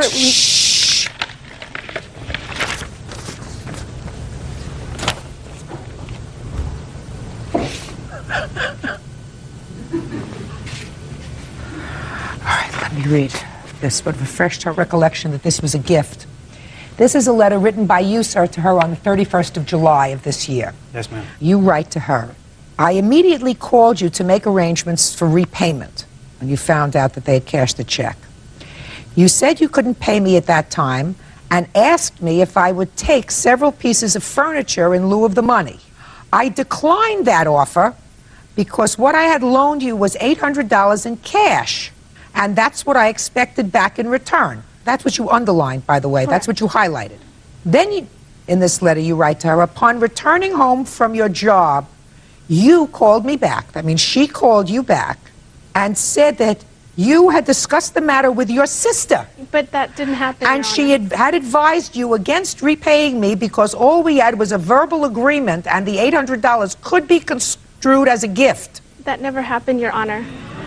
That never happened, Your Honor. Unfortunately, the $800 was a gift. No, baloney. $800 you owe him. There's no gift. He has no reason to make you a gift after he breaks up with you or you break up with him. Well, his intention, Your Honor, was to get me to move back with him. And after he found out that I wasn't willing to move back with him, then that's when he said it was a loan. That's the truth, Your Honor. Madam, I don't think you'd know the truth if they came up and bit you in the nose. Judge Judy will continue in a moment. Now let's get to your counterclaim. You broke up with him a year ago. And you say you left furniture in the apartment after you broke up. And you could have taken all your stuff with you when you left, because you just told me, despite the fact that you wrote here, that it was an amicable breakup. But I still had furniture there, Your Just Honor. you should have taken it with you if you felt as if it was But your he furniture. wouldn't- Your Honor, he wouldn't let me take my furniture. Oh, no, no, no, no. No, if we were friends, no, but just he a still second. didn't let me take my furniture. Just a second. If somebody doesn't let you take your stuff, it's not an amicable breakup. And you don't call them and ask them to go with you for a car and ask them to put out a check for you if he kicked you out of your house and wouldn't let you take your property. And then he doesn't find out that they cashed his check for months. Now you've had November, December, January, February, March, April, May. You've had 7 months to file a lawsuit against him for your furniture. Your Honor, I don't want to have anything to do with this gentleman. He is very abusive, and he is a total jerk. And Then why did you, just a second. Because then if you wanted nothing to do with him, why did you call him to go to the car dealership Because with you? I was in denial, and I didn't realize that. Oh, well, get real. Your Judgment for Honor, the plaintiff in the amount of $800. Your counterclaim's dismissed. Who's bothering you? Nobody. Good. Your Honor, this is case number 157 on the calendar, the matter of Jones versus Thomas. Parties have been sworn in, Judge. You may be seated. Ma'am, have a seat, please. Miss Jones, you and the defendant were going to a party together. And you were driving a car. Whose car were you driving? Mine. And according to you, you got blotto drunk at the party. Yes. First dumb thing. And you went out to your car and passed out. And at some point, Miss Thomas came out of the party and she drove the car home. That was her intention. Yes. And she got into the driver's seat, started the car, proceeded on her way, got into a car accident, and you want her to pay for the damage to the car. Yes. Okay. How long have you known Miss Thomas? She's a mutual friend of a friend that we both know. Did you make arrangements with her before you got to the party about what was going to happen if somebody drank too much? That was already organized. My witness. No, you organized it. You were driving your car. Yeah, there were designated drivers there at the party because she had planned for them to be there. Okay. Now, when Miss Thomas came out, she got into the driver's seat. Were you aware that she was there? I was asleep. And what was the next thing that happened? I woke up in an accident. I don't know what happened. You don't know what happened? I know we woke up in an accident. I knew that she shouldn't have ran the stop sign. Well, you don't know anything because you were, according to you, dead drunk, right? Yeah, I was asleep. Drunk? All right, so you don't really know what happened. Is that right? No, I don't know how she got into an accident. You don't know what happened. You don't remember anything from the time you made your way out of the party and collapsed in the car, according to you, until the time you were in the accident and jolted from the accident. Yes. So, Miss Thomas, I'm going to turn to you. According to you, you came out of the party. Had you been drinking? No. I had a drink. Let me correct myself. I had drunk prior to the party because they had a gathering before we went to the party. What did you have to drink before you went to the I party? had a cup of Hennessy, 1 cup of cognac Hennessy. And you had nothing to drink at the party? At the party, no, I didn't drink at all. Why? Because in the party, I didn't have really that much money on me. And she had a big jar of some kind of drink with blue juice or so forth. I don't know what it was. I tasted, but I didn't actually, have a drink on my own. I don't care whose drink it was. You did have something to drink at the party. Yeah. You didn't have your drink, you had her drink. Right. Her blue juice. Yeah, whatever. What happened when you got to the car, Miss Thomas? When we got to the car, we sat in the car for a little while. Who's we? Me, her, and 2 of her cousins. We was talking. We had a smoke break.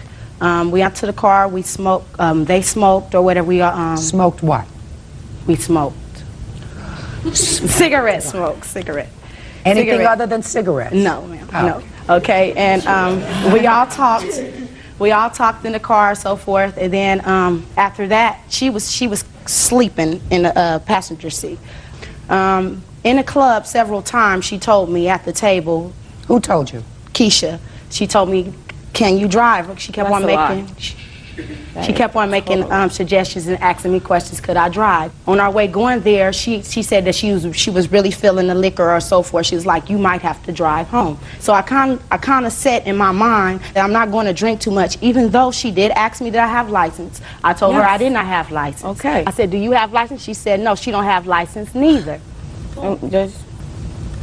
I had a license since I was 16 years old, and I was always told, do not let anyone drive your car without a license.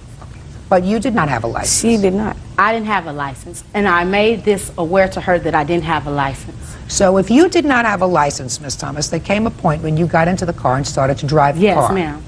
Want to explain to me why?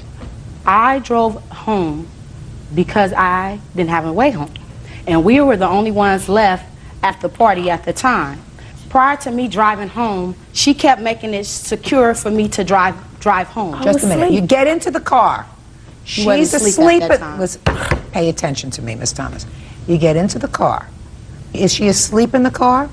Okay, she was asleep in the car, but when it was time for us to get ready to go, that I had her keys. Ma'am, my thing is, if I didn't have permission to drive your car, how did I get your keys? No, just a minute. Don't ask me any questions. That's what I'm saying. How did I get your keys? Just listen to me. They were in valet Listen parking. to me. You got into the car, into the driver's seat of the car. Mm-hmm. Did you, when you got into the car, before you started the car, have any conversation with her at all? Yes, I had a conversation with her. She started throwing up. I had turned to her, and I opened the passenger door. I leaned and pushed her head out the door so she could throw up out the door and not into her car. I was trying to help her out. I wiped her with one of her children's diaper towel. I helped her put her seatbelt on, and I asked her, was you ready? She said, yeah, I'm ready, let's go. Them was her words. Okay. Tell me about the accident. Okay, the accident, prior to us on our way home, I had asked her, could I make a stop? She was intoxicated, I don't know if she remembered, so forth. However, I'm coming up 55th. I stopped at the stop sign. I looked both ways. I didn't see no car. As I hit, going on over to the intersection, bam, a car out of where it came from, I don't know. I didn't see no lights. I didn't see anything. It just hit us. Bam. I shook her, and I just told her that these gentlemen has just ran into us, that we had a car accident. What? Or whatever, she pops up out of her, she's like, we have a car, whatever. So by us being in the middle of the street, I backed the car up, and I parked it where we would be out the middle of the street. So here come these two gentlemen. They all ranting and raving. She's mad that we was in the accident. These gentlemen, we two women out here, it's 2, 3 in the morning. We're by ourselves, and it's two men, and then they ranting and raving. I don't know what they're gonna try to do to us. I don't know if they're gonna bring any harm to us. So me, with my mouth, I'm not gonna let nobody, do nothing, no harm to me. I said to them, no, it's not my fault. That says, how everyone, you get in an accident, they want to blame you. I'm trying to calm her down to explain to her what went on. I'm trying to explain to these gentlemen what went on. Thank God that we was over somewhere where I have family. So I asked her, I said, Keisha, come on with me and get out the car for the police or anybody. We involve the police or however. You're drunk, and they smell the liquor. She refused to leave. She refused anything. She would not agree with me at all. Fine. So the police arrived at the scene? No, I had left the scene. Yeah, she left when the police I came. left because she refused to help. You left the scene? Yes, I left the scene and went to my cousin's house. Judge Judy continues in a moment. They gave you a ticket for running a stop sign? No, they gave me a ticket for no license. She didn't even give the police her real name. Real cases, real people. Judge Judy. Kaikisha Jones says her former friend, Tanya Thomas, owes her for wrecking her car. Tanya says it was the other driver's fault. So you left your friend alone at 3 o'clock in the morning. Yes, ma'am. In the car with two men. Two men that she was talking to. That she was made herself Thomas, accountable to. You left. And you didn't leave and go and call the police because you said you didn't know what these two men were going to do to you. You said that to me a moment ago. You didn't know whether they were going to cause any harm to you. So you leave your friend who's drunk with these two strangers, even though you were in fear, and you didn't go immediately to call the police? No, ma'am. Well, that was a big mistake. I mean, there were a lot of mistakes here, but that was a mistake. Don't you see that? Okay, reason why I didn't call the police because the gentleman had already called the police prior to me calling. Before I could call. I'm not ready for you yet. Okay. So you heard the two gentlemen calling the police? I heard, yes, ma'am. And you took off? No. Yes, you did. You left. No. Hey, you left. You didn't wait for the police. Miss Thomas, you didn't wait for the police. Yes. All right, yes. Did you come back to the car? Yes, ma'am. How much later? Right afterwards. Were the police there when you arrived? Yes. Oh. They arrived at the same time I arrived. Okay. Did they give you a breathalyzer test? No, ma'am. But they gave you a ticket for running a stop sign? No, they gave me a ticket for no license. But not for running the stop sign? No, ma'am. She didn't even give the police her real name because she don't have a license. Well, they must have asked for her license. She don't have a, that's what they wrote her a ticket for, not having a license. Well, that's what I'm saying to you. Okay. Okay, Ms. Jones, let me see a picture of the car, please. Now you can step up. Now I'll hear you. Tell me your name. I'm Loretta Smith. Ms. Smith, how are you related to, or how do you know these two young women? This is my cousin, and it was my son's birthday party. And I had already had designated drivers, and Miss Thomas was not one of my designated drivers. By me being a mother, there is no way I would let Miss Thomas get behind the car without no driver's license and and she was drinking. How many children do you have? Have one. How old is your child? She'll be one on the 28th. Where was she that night? She was at my auntie house. At your aunt's house? Yeah, overnight. How come you drank so much? Make you sick? You know, it was a surprise party, and we were just having a good time. I had 2 drinks. I'm not a drinker, so I had 2 drinks, and it was way past my limit. Way past. You feel as if you owe any responsibility for this accident at all? No. There were designated drivers there. Her services were not And I needed. had designated drivers Now, there. did you have, what's your last name? I'm Smith. Ms. Smith, did you have a conversation personally with Miss Thomas about providing a driver to drive the car home? No, ma'am. So you did not? No, I did not know Miss Thomas. What I knew Did you I had know? a designated driver. That's not my question. My question was, you did not have any discussion with Miss Thomas? No, ma'am. About No, ma'am. providing a driver to go home? No, ma'am. And according to Miss Jones, she was dead drunk in the front seat of the car. Yes. So you have Miss Jones, who may know that you had a designated driver. Right. But she's totally incoherent. Right. And Miss Thomas doesn't know, according to you, about designated drivers because you never had a conversation with her. Right. Thank you. Sit down. You were wrong to drive a car without a license, whether she gave you permission to or not. You were wrong. You don't know whether you gave her permission to drive the car because you were drunk. And it is very possible that she got into the car and she said, "You ready to go? Let's go." And you said, "Yeah, let's go." That's possible. You can't tell me it's not possible because you don't remember because you were drunk. Okay, can I just say one thing? Mm-hmm. She claims that she was waking me up all this time. I should have been woke.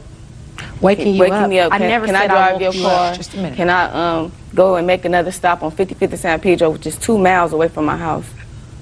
People who want to act responsibly are not supposed to put themselves in a position where they're so inebriated that they don't remember what happened. Okay. That's what you did. All right. Now, Ms. Thomas didn't know that there was a designated driver. Okay. According to your witness, she is partially responsible for what happened to this car. Absolutely. You are, and if you think you're not, you're nuts. Because you were driving without a license, you had something to drink that night, and in addition to that, whether you say this car came out of nowhere, you had a stop sign. So you're wrong. When you have a stop sign and the car is coming out, you didn't see lights, you didn't see anything. That's not the car's I problem. stopped That's at the your stop sign. You So may have listen. Stopping at the stop sign does not relieve you of responsibility, Miss Thomas. Well, You're I not did supposed to. Speaking. You're not only supposed to stop at the stop sign. You're supposed to stop at the stop sign until it is totally clear for you to was go. clear for me Pay to go. attention. It wasn't clear for you to go because the car didn't drop out of the sky. The car came from someplace. You may not have seen it, but the car had the right of way and you did not. Okay. If the car hit you in the middle of the intersection, the car had the right of way and your car either jumped the stop sign or didn't stop long enough for you to see that there was a car coming in the intersection where that car had the right of way. So you are at least partially responsible. Now, did you have a deductible on this car? No. She had no insurance? No. How did she know? Just a minute. I had liability insurance. You no, too. you didn't. Shh. Hey, I couldn't find, because I was drunk, I couldn't find my registration or insurance. Even, I had liability. It wouldn't do us no good because we got hit. No insurance at all? No. Listen Neither to me party had carefully. What year car is this? 87 Bonneville. It's an 87, so you probably didn't have collision insurance. I didn't have full coverage. You didn't have. All right, now let me see the bill for the car. Oh. The bill. This is a promissory note, because she pulled 2 knives on me, mind you. 2 big butcher knives. Talking about she's going to kill me. Did I just pull the knife? 2 big knives. Judge Judy continues in a moment. This was going months Pay and months. careful attention to me. Put your hand down. You talk, I'm talking. Real cases, real people. Judge Judy. Kaikisha Jones says former friend Tanya Thomas drove her car without permission and wrecked it. This makes it easy. Is this a promissory note that you're offering into evidence? No. Madam, pay attention. Okay, this is a note that when the police came, they made her write this note. I didn't ask for them to write this note, but they tried to resolve it, and they said This was to take May her. 8th. The accident was on April 15th. This was going months and Pay months. careful attention to me. Put your hand down. Are these your 2 signatures on this? Yes. Is this your signature on this? Yes. And this says, on May 5th at 9:30, I, Tonya Thomas, gave Keisha Jones $100. I will be willing to give Leisha another $100 on June 5th, 2000. Now, is that for the accident? Yes. All right. Yeah, this was just, month by month or whatever, because she owes me $11.80. For what? Well, I needed another transmission for my car. The way we was hit, my car spun around and the transmission busted. So is what you're telling me that this other $100 she was supposed to give you was not in full satisfaction of what you thought she owed you? No. Well, I'm trying to figure out, madam, exactly how much it was to fix your car. $11.80.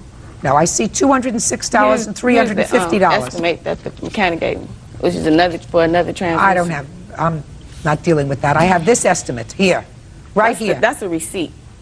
$206 and $350. What was paid for so far was $350, which is all you paid so far. Yes. Where is the car now? I parked at my dad's house because I had to take it out the shop. I didn't have enough money to get the transmission. Judge Judy continues in a moment. All you paid for the car thus far, and the only estimate that you have. This is the estimate. Let me see that card. I mean, he said he got his card and what he gave me. Your Honor. What? She have my belongings that she had at the club. I have about $225 worth of belongings that was left at her cousin's house that I got dressed at. Listen to me. That I got dressed at. Miss Thomas! You gave her $100 so far? Yes. Between what it cost, which she paid for, which was $350. Cost of a transmission is $450. That's for a used transmission. Does that sound right to you, Bird? Sounds about right. Then you have $250 for labor. She gave you $100. That's $950. Okay. And I find that you are 50% responsible for what happened that night. You placed yourself in a position where you could not responsibly get home. Put your hand down. You talk, I'm talking. You placed yourself in a position where you could not get home that night. I find that, right or wrong, since you don't remember, I take her for her word that she got your consent, even your drunken consent, to drive the car home. She had no license, she had no right to be in the car, and she did, in fact, either run a stop sign or did not stop sufficiently to see another car coming. So both of you are responsible. Judgment for the plaintiff in the amount of $475. Thank you. Yeah, this is case number 295 on the calendar in the matter of Crapo versus Hatch. Parties have been sworn in, Judge. You may be seated. You're Timothy. Yes, Crapo. I am. Who are you? I'm his wife, Maureen. Do you have anything to do with this case? Yes, I do. When we got married, it became just as much my problem because it's... Sit down for a minute. Thank you. Mr. Crapo, according to the complaint that you filed, you and the defendant had a long-term relationship. Yes. There came a point when you separated. When was that? About a year and a half ago. And at the time you separated, according to you, you agreed to allow the defendant to charge a dresser for Yes, her I bedroom did. on your credit card. Yeah. She did charge a dresser and she paid that off. But then, according to your complaint, she went back and bought a whole bunch of other stuff that she has not paid for. Not a dime. Okay. When did she, according to you, purchase the items that she didn't pay for? I got 3 receipts here, $426.99 at 10:40. Valley Hatch went in, charged $141.13. 10:43, 3 minutes later, $997.45 was charged. Then, 11:20, probably before she even got home, she turned around and went back and charged $393.73. What's the total amount of the bill? Well, this comes out, when I first got the bill, it was 15 something. It was in 1 year, no interest paid. She kept telling me she was going to pay it off. Okay, just a second. Recent bill.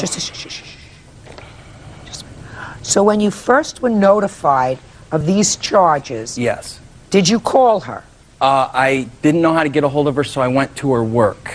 And what was the conversation? She told me that she was responsible for it, that she would pay it off, that, you know, everything would be taken care of. You said something about one of these 1 year interest-free stuff. Did Yeah. she tell you about that? Yes, she did, and she told me that she was giving the money to her grandpa to hold, and I asked her, well, why don't you just go pay the bill? She says, well, I'll spend the money that way. If he holds it, I will pay it off at the end of the year, the whole sum. So I kept getting these bills, you know, no interest. It was 15-something, 15-something. Now all of a sudden the year's up, and now I get a bill. My last bill was for, now that they added interest, $2,398.01. So what happened to Grandpa? Your Honor, I borrowed money from my grandfather earlier before the relationship had ended. I paid back the money that I owed my grandfather, and my mother and my grandmother was trying to get me into some kind of fund as far as putting a little bit away a week so that I would have some money left over for myself. I never said anything to the plaintiff about that. Well, sure you did. Miss Hatch, of course you did. You want to know why I know that you did? Because how would he have known that you were giving money to your grandfather? Because, I'm sorry, Your Honor, when the relationship had ended, the plaintiff and I were still having phone conversations. We were still talking, and I was telling him about my situation with my grandfather. We were still on a personal level where we could talk to each other at the time. That is completely wrong, because I was talking to her before I got the bill. All of a sudden I got the bill, I went to her work. She told me that afterwards. I went to her a couple times about it, and So she why don't you said pay for she your was going to furniture? take care of it. Your Honor, through the 4.5 years of the relationship, we both established credit together. We worked. We shared mutual expenses. We bought roughly around $6,000, $7,000 worth of furniture and stereo equipment. That is wrong. Just a second. And I Your don't Honor, understand what your defense is to this. My defense is we had an agreement that I could make these purchases on there. I left him. You mean an open-ended agreement that you... It was a verbal agreement, Your Honor. You mean that you could go and charge whatever you wanted to charge, and that he would pay the bill. That's what you're telling me? Yes, Your Honor. So then why, if you think that that was your agreement, why would he come to your place of employment to question you about it? Your Honor, every time he would try to come in, I was either getting verbally harassed or physically... That's not what I asked you, Miss Hatch. Don't try to think of an answer while making something else up. No. He came to your place of employment when he got this bill. Yes. And you had a conversation with him. And in that conversation, you told him that it was an interest-free loan for a year. Yes. Right? Yes, Your Honor. Okay. So he came to your place of employment and said, "What is this?" Which suggests to me that he was really surprised that in April you went and charged all this stuff. He knew I about hit the floor when I got the bill. He was surprised. He knew What- that I in was what- making those purchases. Just a second. In what month and year did you separate? April of 1999. So are you telling me the same month that you separated, you went and charged all these things?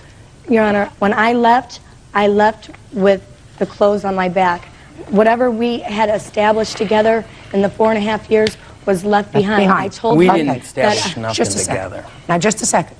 Now I want to find out about that because I want to see whether there is a certain fairness and equity. How long did you live together? 4 years.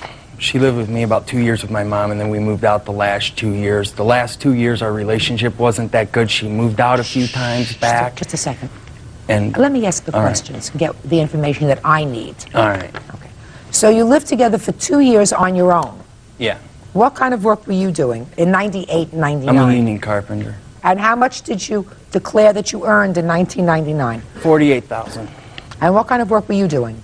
at the time I was waitressing in different restaurants. So you weren't working all the time? I was working all the time. Yes, Your Honor, I was. And how much did you declare that you earned in 1999? Well, on my W-2s that they send to you and then tell you that how much you made for the year, on my W-2 forms it only said that I had made not even $5,000. So the year before, did you file taxes? Yes, ma'am, I did. And how much did you earn in 1998? I believe it was $9,277. I work off the tips, Your Honor. In 1998, you remember that it was $9,277 in 1998. But in 1999, you think it was around $5,000. I believe so through my W-2s from... You said you believe so. It's just interesting that you remember the exact amount of your tax returns 2 years ago, but not last year. I just find that interesting. Don't you find that interesting? Very interesting. Well, yeah. Judge Judy continues in a moment. I think you did make these purchases. Then I think you went and got married and you said, hell with him, let him deal with it. May I say something, Your Honor? Sure. Make sure you don't get yourself into any deeper hole than you already are. And later today, It was late at night. I had crashed on the couch. Is that because you've been drinking? I had some to drink earlier that evening, yes. He was in talk. furniture. Valley says there was no agreement to pay back the money. Okay. What was the rent on the apartment where you lived? I paid all the rent and paid all the bills the last year and a half because she claimed that she couldn't pay her credit cards off of. So I said, don't pay me, I'll pay everything. You pay off your credit cards and then you can start helping me with bills. Well, towards the end of our relationship, I loaned her $1,000 to pay off her credit cards because she wasn't saying she wasn't getting them paid off. Just 1 second. Let me ask another question. Miss Hatch. Yes. How do you get to work? How do I get to work for my automobile? What kind of car? I have a 94 Dodge Shadow. That you purchased yourself? Yes. Pay insurance on it? Yes. Pay gas? Yes. You pay repairs? Yes. You buy your own clothes? Yes. If you made $5,000 in 1999, you weren't contributing to a whole lot of furniture, stereo sets, couches, and everything else that it takes to set up an apartment, Miss Hatch. Do you understand what I'm saying to you? So it sounds to me as if the plaintiff, whatever furniture was purchased by him. Your Honor, I made tips. So the money that I come home with, that was the money that I pay all my car expenses, my rent, everything with. You didn't pay rent. She didn't pay rent. You didn't pay rent when you were living with him. He was earning $50,000 a year. You were a waitress. She He was bought not nothing. You were not paying rent. Your Honor, he did take care of the rent. Yes, he did. I never said that Electric, food, everything. I paid Your Honor, I everything. shared expenses with him. No, you took care of yourself. Miss Hatch, your defense was that you walked out of the relationship with nothing, and you each contributed half of those items that were in the house. So as a result of that, the plaintiff said to you, go and charge furniture and I'll pay for it. Well, that sounded as if it might be plausible, except I don't believe you. I don't believe that that's how it happened. I believe that he told you you could make a limited purchase. You did make a limited purchase. You did pay off that limited purchase that you made, and then you said, I need a few more things. I'll go and take care of it. Then let me tell you what I think happened. I think you did make these purchases, and then I think you went and got married. That's what I feel happened. Then I think you went and got married, and you said, hell with him. Let him deal with it. Because, oh yes, that's what happened. Because I see no other reason for him, if you had an agreement to pay for furniture for you, for him to have come to your place of employment, which you acknowledge that he did, to question you about this bill, which you acknowledge that he did, because at that conversation you told him it's an interest-free loan for a year. Don't worry about it. So you did clearly have that conversation with him. May I say something, Your Honor? Sure. Make sure you don't get yourself into any deeper hole than you already are. I was harassed at work. I was physically harassed at work. I have photos of being physically harassed at work. By whom? By him? No, ma'am. every time me and my wife, she wasn't my wife at the time, she was my fiance, went into Angelo's, which is a club in Maryville, she would run into my wife. She told her not to come in there, would I'm not verbally interested. attack Listen her. to me. That's what Listen she's to talking about. She Okay. verbally attacked my wife. What it boiled down is she charged money. And She charged money. She charged money. She charged money. She on my intended to account. pay it. Maybe she intended to pay it. Yes. In any event, what is the total bill now with interest? $2,470.88. And that's exactly what you're suing for. And that's what I want. Judgment for the plaintiff. Thank you very much. Parties are excused. You may step out. Well, I just want to start all over again. Keep your guard up and don't give anybody anything, I guess. And now the next case. All parties on Bloom versus Frank. Step forward, please. 28-year-old student Michael Bloom is suing former roommate, 24-year-old homemaker Teresa Frank, for stealing money out of his day planner. Teresa is denying the charge. Mr. Bloom, it is your claim that the defendant stole $523. Want to explain to me what makes you think she took your money? On the date in question, the Sunday the 22nd, my planner turned up missing. The night before, I had received my VA check, cashed it with a friend of mine. We went to a banquet, and after the banquet, we stopped off at Carl Sr. I was counting my money. I had five $100 bills, a 10, 2 5s, and a couple 1s. After we left, I placed it all back in my planner. What kind of planner? It's this planner right here, Your Honor. Went back home. It was late at night. I had crashed on the couch. Hadn't been feeling good all weekend, and that's where I stayed all day Sunday until I had to take my friend's car back. When I left, I had grabbed my backpack. I didn't see my planner anywhere. I automatically assumed it was in my backpack, and I left. I went to the store. When I went into my backpack to get the planner out, my planner wasn't there. So I assumed I just didn't grab it. I went back home to get it. Where I had thought I had left it, it was not. Judge Judy continues in a moment. I had found it, but there was no... Frank stole $523 from his day planner. Okay. Do you live with the defendant? We did, yes. Were you living with her last month?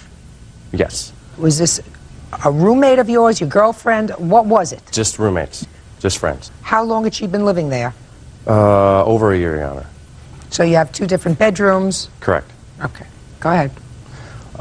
We searched the whole house, didn't find it. I looked in my room, I looked in the whole living room, the bathroom, everywhere where I thought I may have put it, and I couldn't find it.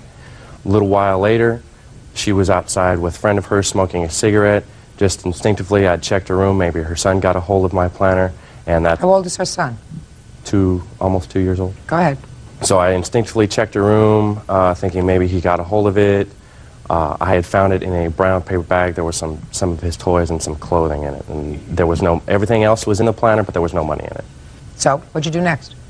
I said I had found it, and from there she was apologetic about it, said, offered to pay me the money back, and at that time I was very upset. I had to take my friend's car back to her. I said, don't worry about it, we'll take care of it when I get back, and I left the house.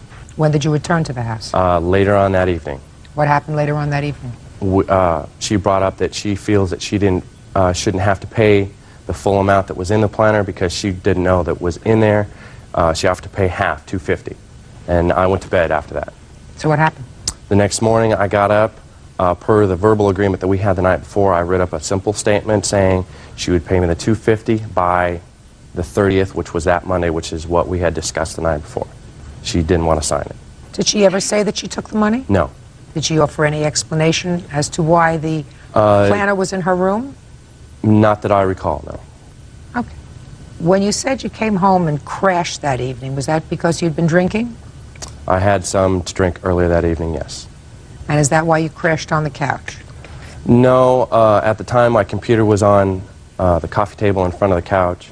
I was checking my email and watching some TV, and that's ended up where I crashed. All right, Miss Frank, now I'll hear from you. He came in, he was intoxicated on Saturday night, the evening before the planner was missing. And we talked, he fell asleep. The next morning we got up, I went to the grocery store, and my girlfriend stayed there and watched my son. And when I came back, Mike was pulling in right behind me, and I asked him what he was doing back.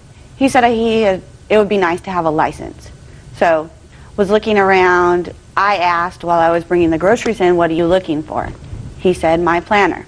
So me and my girlfriend were looking around the house, helping him look for his planner. We looked everywhere.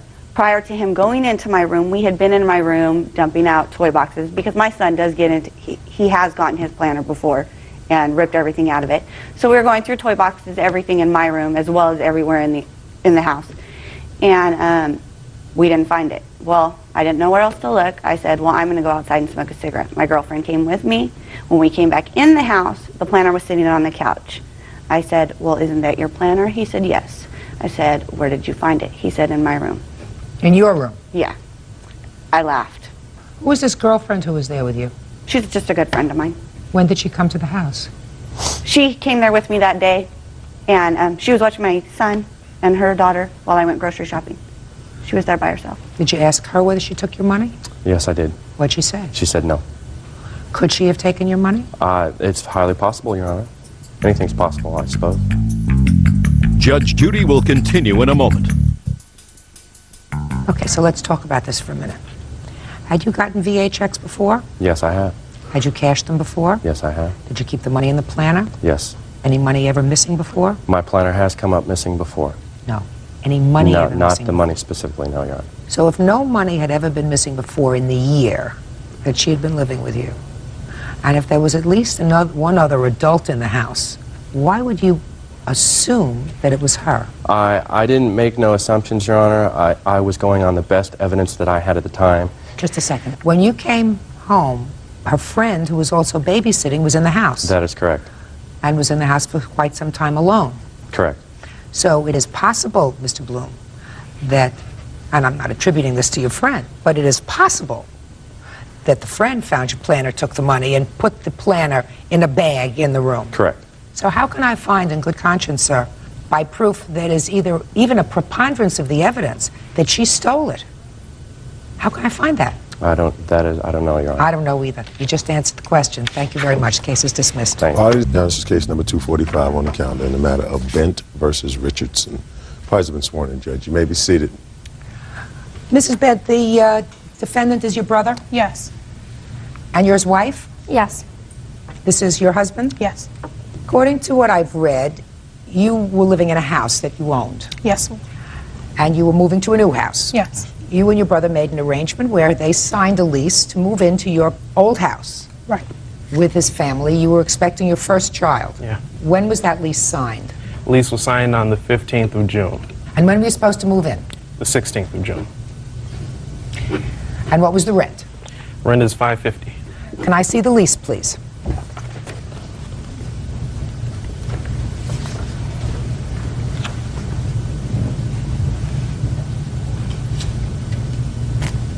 So you really rented this home with an option to buy it? Right. Did you, in fact, deliver the $750 security deposit? Yes, I did. Is that correct? Yes, he did. And you moved in when, sir? I did move in on the 17th of June. Is that correct? No, he actually did move in the 16th that afternoon. Doesn't make any difference, but the problem arose that the home that you were going to move into somehow fell through. Yes, it did. So that you said, fine, I signed this lease, I took you $750, but we're staying with you. Well, that's not the way it went, but No, that's what happened. yes. You didn't move out. Right. They moved in. You were supposed to move out by the end of the month, Yes. and you never moved out. Right. And you want them to pay rent. Yes. They did, in fact, pay rent in addition to the $750. For how many months? He paid for July, and he paid the first half of August. Are you still living there? Yes. Are you still living there? Yes. Oh, wonderful. You have to move out. We own the house. Not for the next year, you don't. You leased your apartment to these people for 1 year. Yes, Your Honor. In consideration of that, they moved in, paid you a Yes. security deposit. Yes. I assume that you wanted this lease in writing? Yes. Is that right? Yes. You insisted on that. Yes. So you wanted everything strictly legal. Yes, we did. You got to move out. They haven't followed any of the lease You law. got to move out. I know you think that that's funny. No, I think You it's want crazy. him to pay rent. He hasn't paid. He stopped paying. Let me explain something to you. Okay. He's absolutely right. The fact that he paid rent for the entire month of July and gave you any money at all for September is terrific. He's a wonderful sport. Not. You got to move out and find a place to live. Unless you want to pay him out and say, listen, we have a real problem here. I'll give you $2,500 to go move someplace because we have no place to go now. But other than that, you have to move.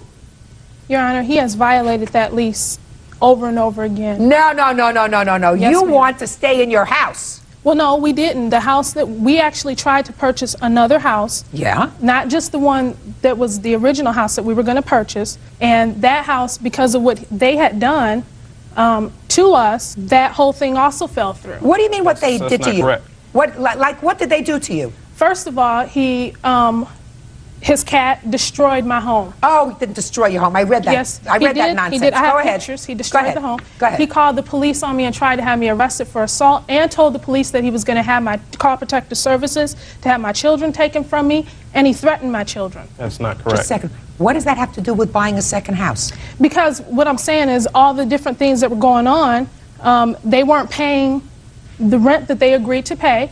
You were living in their home, madam. I It's never our heard of such a home. thing. It's our home. It's in no, our it's name. not your home. That's what you don't seem to understand. It's not your home until June 16th, 2001. Then it becomes your home again. It also states in the lease that if he violated anything that we agreed to in writing, that lease would become null You and void. breached the lease the moment you stayed 1 hour beyond June 30th. You breached the lease. I never heard of such a thing. I mean, I've lived in lots of apartments. Leased apartments, right? Have you leased a lot of apartments? A lot of apartments. A lot of apartments? Did you ever move into an apartment with the previous tenant? No. It's not an apartment, it's a house, but he It doesn't make any difference whether it's an apartment, a house, a co-op, a condominium.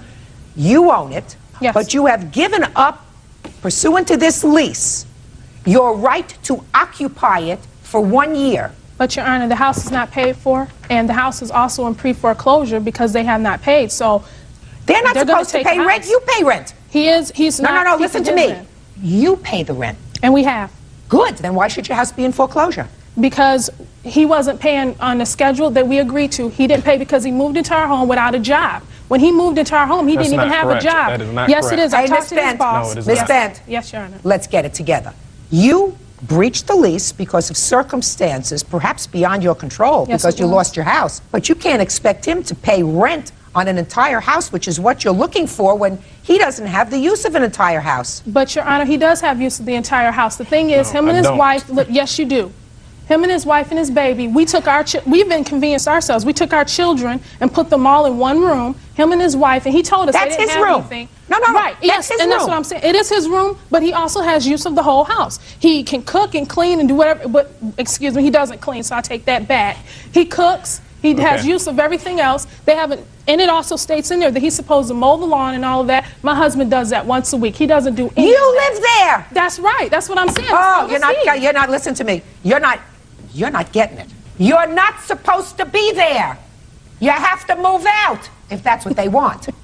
He paid rent, full rent, according to you, for the entire month of July. He also gave you $750 for security deposit. which is non-refundable, and he signed that. It does state. Oh, that on he's the gonna first get it page. back. It states that on the Oh, first no, he's page. going to get it back. Well, what about the damage that he's done? The I'm house not cannot- interested. Judge Judy continues in a moment. The cat was urinating on things, tearing up the furniture, tore up the wall, tore up the door. Yes, he did. And later today, Well, I paid half of it. Why should she be responsible for $1? real cases, real people. Judge Judy. Janine and Anthony Bent are suing Janine's brother, Gerard Richardson, and his wife, Maria, for not paying rent. I believe that this cat baloney is just a lot of baloney. No, ma'am, it's not. We Yeah. have pictures of the house that has been done, and they knew this. We asked them when they first moved in, the lease clearly states no pets. They said, we have a cat. We said, you can bring the cat if you're going to clean up after the cat. They never did. We had got into it because the cat litter hadn't been changed. The cat was urinating on things, tearing up the furniture, tore up the wall, tore up the door. Yes, he did. I have pictures of that. He tore that up. Show me. I sure will. Show me. I just want to see the cat tearing up the door and tearing up the walls. And then we'll proceed from there. I don't see any walls here. I see scratches on the door. Is that what you're showing me? Yes, and it was not like that before. Baloney. And this Next. too, which And he can't broke be a picture. replaced. What else? Also, he called the police on me and tried to have me arrested for assault. I didn't do anything. What happened was I talked to him. I told him, I said, you know, the cat has destroyed this. This belonged to Grandma. You know, she's gone now. We can't replace this. So what? It means something to me. And his wife is like, well, if it was important to you, you should have put it up. No, your Miss cat Ben, destroyed your lawsuit is dismissed for the following reason. You signed a lease. You became a landlord. You cannot live in property that you signed your rights away to for 1 year because you have a problem. You could have done several things. You could have taken your family and moved to another apartment. You could have said to your brother, I'm sorry it didn't work out. I will buy you out of your lease. You can say to him, I'll give you your moving expenses. You did none of those things. You just decided that you were all going to live together. No, ma'am. We wanted to leave. We wanted to leave. Could, and you we should have could left. not. We could not. We tried to purchase another home. We just didn't have the money at that point. Ain't getting it. She ain't getting it. Your lawsuit is dismissed. Now let's get to your counterclaim. You have a counterclaim. You want your security deposit back. Done. $750. You want your rent back, right? Yes. Done. Now the reason I'm giving you this money on your counterclaim is she ain't moving. You understand that? I understand. So you should have a little bit of money, which is what she should have done at the beginning, because she's not moving. She doesn't get it. And I can explain to her 4 times. She still doesn't get it. She said, but it's my house. And I want to move, but I can't move. Lease means you move. You paid $750 deposit. You paid $550 in July? Yes. And then it was $200 for the first half of August that I paid her. Fine. So, on your claim for past rent, that claim is dismissed. On your counterclaim, I'm awarding you $1,500 Can I for the ask breach a of the question, lease. That's please? all. Parties are excused. You may step out. He's destroyed my home. He's put my whole house in chaos, and he gets awarded a judgment. His stuff is going out. When we get back, it's out. She's got to be out of her mind to think that I'm going to pay for her family to live in a house that she was supposed to sell to me. And now the next case. All parties on Dennis versus Franklin. Step forward, please. 52-year-old company owner Tanya Dennis is suing her son's friend, 24-year-old salesman Michael Franklin, for expenses involving a botched car lease. Miss Dennis. Yes, ma'am. The defendant, according to you, was a friend of your son's, who, even at one point, you allowed to live in your home. Is that right? That's correct. He still lives there, Your Honor. Still lives there? Yes, he does. We'll get to why in a minute. According to your complaint, there came a time when he wanted to buy a car. He asked you to co-sign. You must not have taken your smart pills that day. You agreed. Through some fluke in the paperwork, the car dealership did some sort of a bait and switch with the car papers. You turned out to be the primary. That's correct. On this car. The car was in your name. That's correct. But he drove the car. That's correct. There was some lawsuit involving this bait and switch with the paperwork. You won that lawsuit, and the car was eventually taken out of your name. But before the car was taken out of your name, the defendant racked up a whole bunch of parking tickets, let the insurance lapse on the car which you paid for, had an accident with the car, and also you were notified that they were going to repossess the car that was in your name, so you made up the car payments so that they wouldn't repossess the car. So far correct? So far correct, Your Honor. Best as I can put together, the defense to this case is, he says you were both losers. Definitely. Basically, she went to court because of their mishaps and their bad contracts. It set us far behind on payments, as well as... So set who far behind? Me and Melissa originally Who's were Melissa? my ex-girlfriend, who's no longer in my life. Who has the car? I won the case and had them take the car back because I charged them with fraud. They did take the car back, so that's gone. Oh, so the car is gone. Yes. Why is he still living in your house? Because he lost his job, that's how he got behind in his car payments. And I figured that when he got a job, if he didn't have to pay rent, he could pay me back the debt. Right, but then I got put out before I can even settle into my job. Put out where? I was living there, and while I was busy working on a project, I was told that I needed to come and pick up my stuff because I hadn't been home in maybe a week and a half. When I went to go and pick up my mail actually was a suit paper. That she filed? Right. When and was she that? told me that she was just And when doing was this that? to protect herself. This was a matter of 3 months ago. So when did you move back into the house? Maybe like 4 days after I went to her and I told her, I said that I always try to assume responsibility. Before I took care of some tickets, I gave her money, she went and paid some of those tickets as well. But you got a lot more tickets. Yeah, there was a lot of tickets. Well, why'd you get so many tickets, Mr. Franklin? San Francisco gives a high rate of tickets, and I had tickets that I didn't even know about accumulating and piling up. What do you mean you didn't know about them? Well, sometimes you get tickets, and when you get there, they're not on your car. Yeah, everybody tells me that, but not all those tickets, Mr. Franklin. Not $1,500 worth of tickets. They didn't all get lost. Judge Judy continues in a moment. I'm absolutely dying of curiosity. Why is he living in your house again? That's a good question. Real cases, real people. Judge Judy. Tanya Dennis says her son's friend, Michael Franklin, owes her for a botched car lease. Who's supposed to pay that? I was. But you didn't. Well, I paid half of it. Why should she be responsible for $1? Well, she wasn't supposed to be responsible. But she has to be. Her name is on the car. Yeah, but she wasn't supposed to be primary. She was supposed to be co-signer, which meant that we were supposed to receive everything. Okay, so you're both losers because it's all the car dealership's fault. All right, now let's get to the insurance. You let your insurance lapse. Why? It fell behind a month because I lost my job. So you were driving the car without insurance, knowing that she was the primary. What it was is Miss Melissa, right? She was the original person, and it was Melissa. Just a second. She wasn't the friend of Melissa. She was your friend. Right. If Melissa came to her and said to her, would you co-sign a loan for me, do you think she would have done it? No. She came and co-signed the loan because of you. Right. Yeah. Now tell me about the accident. Well, technically it wasn't my fault, but it ended up... let's start out with the not technically, sir. Was Melissa driving the car at the time of the accident? No, she wasn't. We were no Were longer you together. driving the car at the time of the accident? And who paid to have the car fixed? Miss Dennis. Why do you think she should do that? She did that because she was in the primary position in all levels, and she had to protect her butt. But I was in a position where I was going to be able to pay it, but I got kicked out. And because I got kicked out, I had to fend for myself. I have a little girl that just was born, and I had to survive. I couldn't be just sleeping on the street. So why didn't you put the car in a garage? Or you could have sold the car. I needed a job, and in order to work, I needed transportation. Why is that her problem? It's not her problem. But you made it her problem. But it wasn't on purpose. Oy. All right. I'm going to take care of this case, but I'm absolutely dying of curiosity. Why is he living in your house again? That's a good question. I gave him 30 days notice, which is 2 days from now, and I know he still doesn't have any money. And I'm a Christian. I just can't do it. Where's your son? My son is at home also.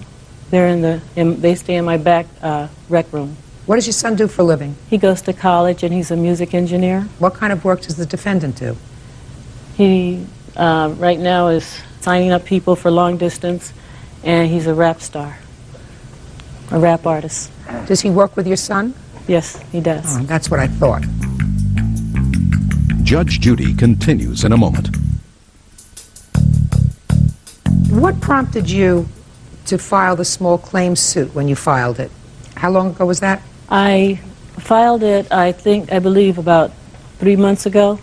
And I went to court, and as the judge tallied up everything, the tickets kept coming in. At first, I sued for $3,500, and he said, I can give you the $3,500, or I can set it aside without prejudice, and you can come back, because by that time it was up to $4,500. I refiled, and with the increased amount. When did you refile? I refiled, I guess, about 2-3 weeks ago. Let me see the date of your filing. I didn't bring the papers from that court. The only papers I have court-wise is my litigation. Let me see it.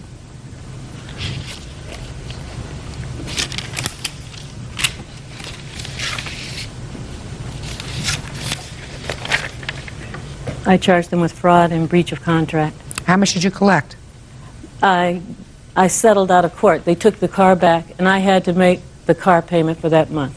But no other damages? No, none. Judge Judy, Yes. I really don't feel that I should owe her this money because she picked it up. No, I don't think you should owe her this money either. I don't think you owe her any money. I think that you sued the wrong defendant, madam. I don't see his name on the papers. I see Melissa's, Miss Dennis. The reason you're suing him is because he's in closer proximity to you? That's not true. I don't see his name anywhere here. They wouldn't put him on the contract because his credit was so bad. So Melissa was supposed to buy the car for him, and they were going to make me the co-signer. That's what you understood? Right. Even when you were there? Right. No, well, no. No, even when you were there? When I went there, I thought that Michael was going to be Get out the of here, primary. Miss Dennis. You're trying to pull the wool over No, my I'm not. eyes, madam. And I guarantee you're not going to do it. Your case Judge against Judy, this may I defendant say- is dismissed. You want to file against Melissa? You go and do it. That's all. Your Honor, this is case number 215 on the calendar in the matter of Warner versus Reno. Parties have been sworn in, Judge. You're welcome. You may be seated. Ladies, have seats, please. Mr. Warner, you really don't know anything about this case. You are merely the owner of the car that was damaged. Is that right? Correct. And it's your granddaughter who was driving the car or the truck. Correct. So why don't you have a seat, and I'd like to see Jade Warner, please. Step up. Miss Warner, according to what I've read, you and the defendant were friends for a while, and then you had a sort of a falling out over a boy. It was your boyfriend or her boyfriend, and then it became your boyfriend. Whatever. It's nonsense. In any event, this thing culminated, according to you, when the defendant keyed your car. And you say that happened on the 19th of August. Yes. Where did it happen? It happened at Holly Kellogg's house.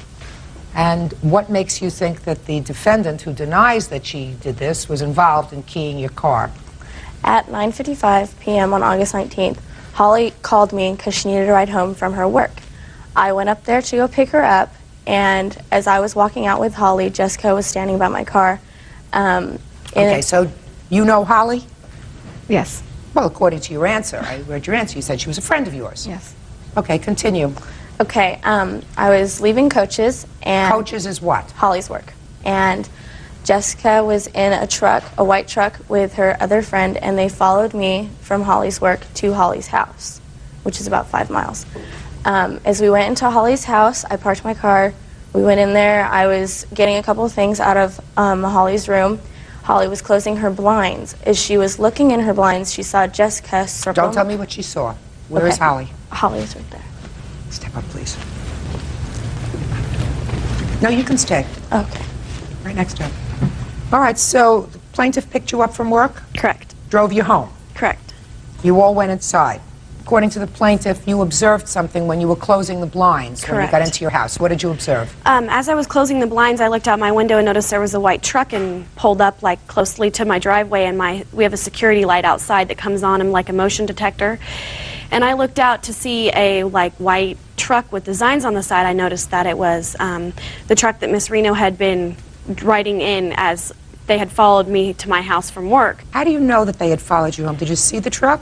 Yes. As I got into the car, I noticed that someone was following us closely, and I was looking behind to figure out who it was, and I noticed it was them, and I proceeded to ask Jade if they had a problem or something, because I didn't understand why.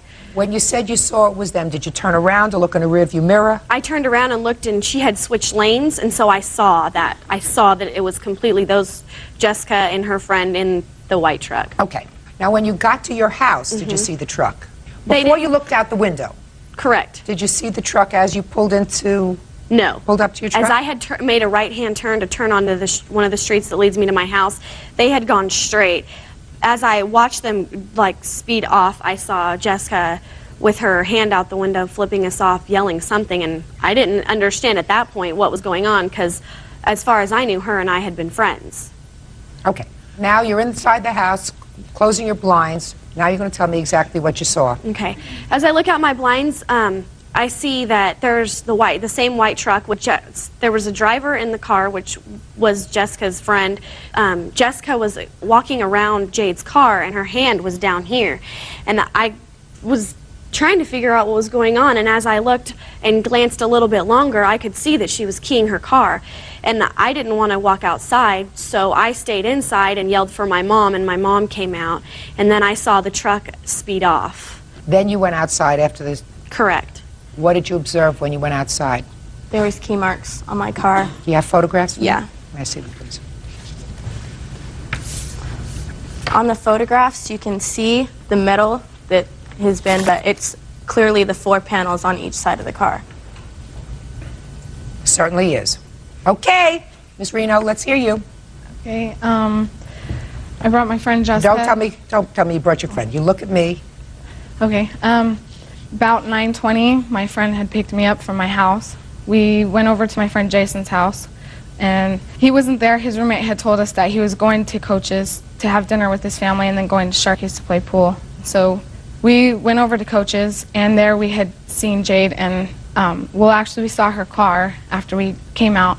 And I had wondered how she got in because she's not even 18. So I had asked someone that was in her car if she was coming to hang out or whatever, you know, and how she got in because she's not 18. And she said that they were here to pick up Holly. And I was like, oh, okay, I want to see Holly because me and Holly are friends. So she came after she had said that. She came outside, and Holly said hi, and we gave each other a hug, and then we proceeded on about our night. They got in their car, they left. We got in the truck, we left. We followed them to about Avenue L. They turned right, and we turned left. We proceeded to go to Sharky's, which is a pool hall, to look for my friend, and he wasn't there, and so we just proceeded to go to Jessica's house, which we were there by 10 o'clock. Now, who were you with that night? Jessica. Jessica, what's her last name? Pavovarov. Is that you? Yes, Your Honor. Step up. Do you know Holly? No, Your Honor, I don't. I met her just briefly at a party they had at their house. Do you know Jade? I met Jade before. She spent the night at our house when she was 14 years old. How long ago was that? Almost two and a half, Your Honor. Were you driving a white truck that night? Yes, I was. Does the white truck have any markings on it? It has a big dent in the side, and it has pinstriping on it. You yourself have never had a falling out with Miss Warner, No, is that right? no. But you know that Miss Reno has had some problems with her. Well, from what I knew, they were friends, and I don't know what happened between them. They just stopped hanging out. Okay. Now, you heard Holly tell me that at some point when the cars separated after she was picked up from work, that Miss Reno gestured out her car window to their car and said something. Did you hear that? No, Your Honor. What's funny is from where they live and where we live and all the way to Sharky's, it's totally the distance. We're going the opposite way. And we have a map right here that shows that it's the opposite way. And my mom was at home when we got there, and we got there, it was before even 10. So if this happened at, what, 9:55, when this supposedly happened, then there's no possible way because we were at home. Judge Judy continues in a moment. The cops went to the house, and Jade had said that Jessica had keyed Jade's car. And then we got another call, and Jessica's car had been egged with 82 eggs. That's more information than I asked for. Real cases, real people. Judge Judy. 16-year-old Jade Warner says former high school friend, 18-year-old Jessica Reno, keyed her grandfather's car. Okay. What time that evening did you get picked up at work? About 10:15. I hadn't clocked out till 10:12 that evening. And how long does it take you to get home? Takes me about 10 minutes. So you were at home by 10:30? Correct. And it's your statement that you were in your house at 10:30? Yes. Okay. I'd like to hear from your mother. That's good, Your Honor. Your last name? Pavovarov. Do you recall the evening of August 19th? Yes, I do. How do you recall that evening? Because Jessie had come home from San Diego to visit her friend, and I had gone to bed early because I was very tired, and I have a little dog that sleeps with me, and just before 10 it started barking and woke me up, and I had seen my clock on the end table, and it's a digital. But I only could see the first number, and it was 9 something. Because the first digit of the clock I could see, and I had my Bible and my book studies on my stand, and it was covering the last couple numbers. And I tried to quiet my dog down, and she wouldn't relax. So I finally got up, and the girls were in the kitchen talking and snacking. So I sat up until probably about 12 o'clock that night with them talking. So they were in, I would say, at least a couple minutes before 10. Were you contacted by the police that night? I wasn't, but I was there when Jessica Reno's mom, Pat, called the house and said the police had been at her house. I was sitting at the table with the girls when they called. And the police had asked, I believe, my address and stuff, but they never did come over. Approximately what time did you receive that phone call? 12:30. No. I don't know. I don't even know what time it was. Probably 11:30, 12. I don't know. And you stayed downstairs with them the entire evening? Yeah, until I went to bed, and it was after 12, and I finally went to bed, and then they were still up talking. Were you there when the phone call came in from Jessica's mother? Yes, I was. Did you speak to Jessica's mother? I don't think I did. Well, let me ask you this question. Clearly, when her mother called, she said something about the police wanting to speak to Jessica. Well, my daughter answered the phone. When the phone rang and it was Jessica's mom on the phone, what did she say to you? She said, I need to speak with Jessica. And I said, okay. And then Jessica started talking to her mom, and she's like, what? What are you talking about? You know? So there came a time, I assume, when Jessica got off the phone with her mom. Is that right? Mm-hmm. And did she tell you what had happened? Yes. What did she say during the course of the conversation with you about the conversation she had with her mother? She said that the cops went to the house and they said that Jade had called the cops and said that Jessica had keyed Jade's car. And then we got another call later saying Jessica's car had been egged with 82 eggs, and it's a coincidence that Jade's car got keyed and Jade thought it was Jessica, so all of a sudden Jessica's car got egged with 82 eggs and the house. Just a second, I'm not finished. Yes, ma'am. That's more information than I asked for. Now, you got off the phone with Jessica's mom. The police were looking for her. Is that right? That's what your mother told you? Yes. And you knew that your daughter and Jessica had been out together that night? That's right, Your Honor. And then you went to bed? Right. You didn't call back Jessica's mother? No. You weren't concerned that if they were looking for Jessica about something that happened that night, perhaps your daughter was involved? Because, No, I'm just asking you. You weren't concerned that if the police Yes, were looking I was, for your but daughter... I knew. Let me finish. You weren't concerned that if the police were looking for Jessica because of an incident that happened that night, because I assume they got off the phone and told you what the police were looking for her for, yes, right? Your Honor. And I assume that you knew that the two girls were together. That's right. So it would seem logical to me as a parent that you would want to get this information about where these two girls were accused of being that night, at least from her mother, not from what she's reporting to you. But you went to bed. Yes, because Mrs. Reno had talked to the police. How do you know that? Because she said the police had been at her house. Right. Had been at her That's house. what I'm saying. But Oh, Jessica sorry. reported that to you, Right. correct? Right. Jessica's reporting all of this to you about the conversation. Right. Right? Right. So Jessica's reporting about the conversation to you. And you as a parent of a young girl, knowing that they're out together that night, don't pick up the phone to call the other mother? You No. went to sleep? No, because she told Jessica the cops had been there. The incident happened after 10, and I knew the girls were at my house, so I knew they couldn't have done it. Well, then I would have picked up the phone and made a phone call to either the police or to her mother and said, that's impossible. How could they be looking for Jessica and Jessica when they were both here sitting in my kitchen having cookies and milk? Judge Judy continues in a moment. If somebody said to you, your daughter has just been accused of being involved in a crime, you wouldn't go to sleep and say, I hope somebody figures this out. I hope we have Sherlock Holmes on the case. Real cases, real people. Judge Judy. Jade Warner says former friend Jessica Reno owes for keying her grandfather's car. Okay. Now, one of my children were accused of being involved in a vandalism, and I knew that my children were sitting at the kitchen table with me, I would have called back Jessica's mother and said to give me the name of the police officer who just called you, because I have to call them immediately and tell them that the girls were sitting with me for the last hour and a half. Do you understand what I'm saying? Yes, Your Honor. Good. Have a seat. Let me see estimates for the damage to the car. Thank you, Your Honor. Right. Your Honor.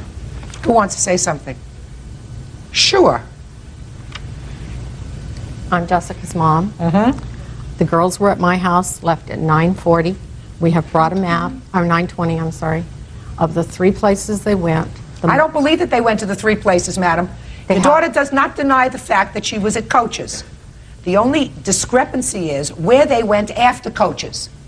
The only defense that they have is that they went directly to Jessica Two's house, where they were sitting in the kitchen having milk and cookies at the time of this incident. I don't need a map.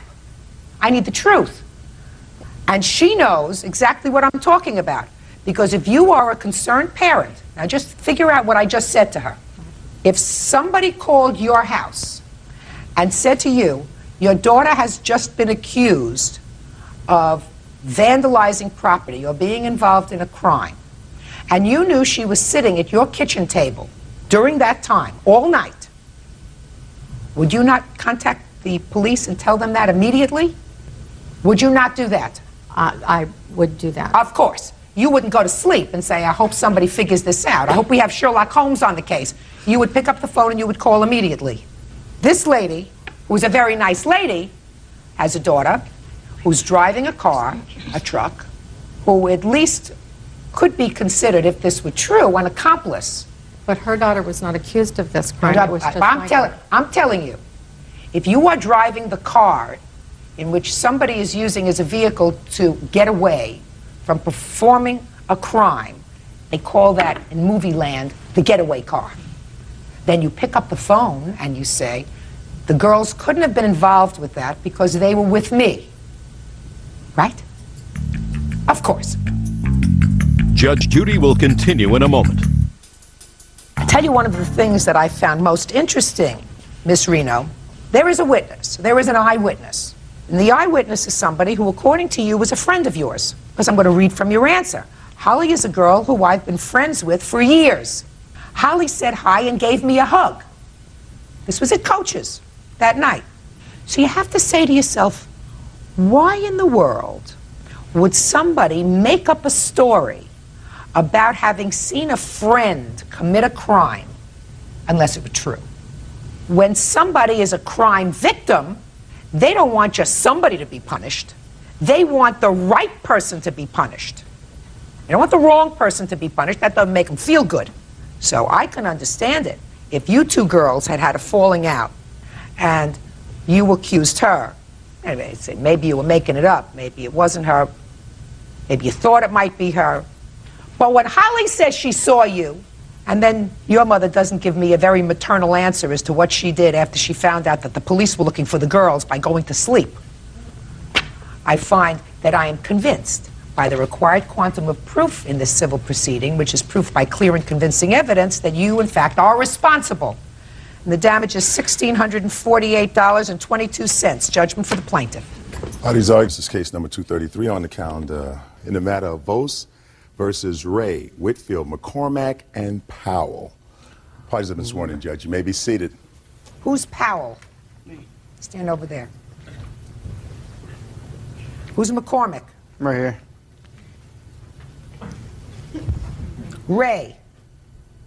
You may stay. Whitfield. Me. It was your truck. Yeah. Yes. You didn't see what happened to it. You just saw the aftermath. Yes. And you didn't witness what happened to it, Mrs. Voss. Is that correct? That's correct. I only heard it.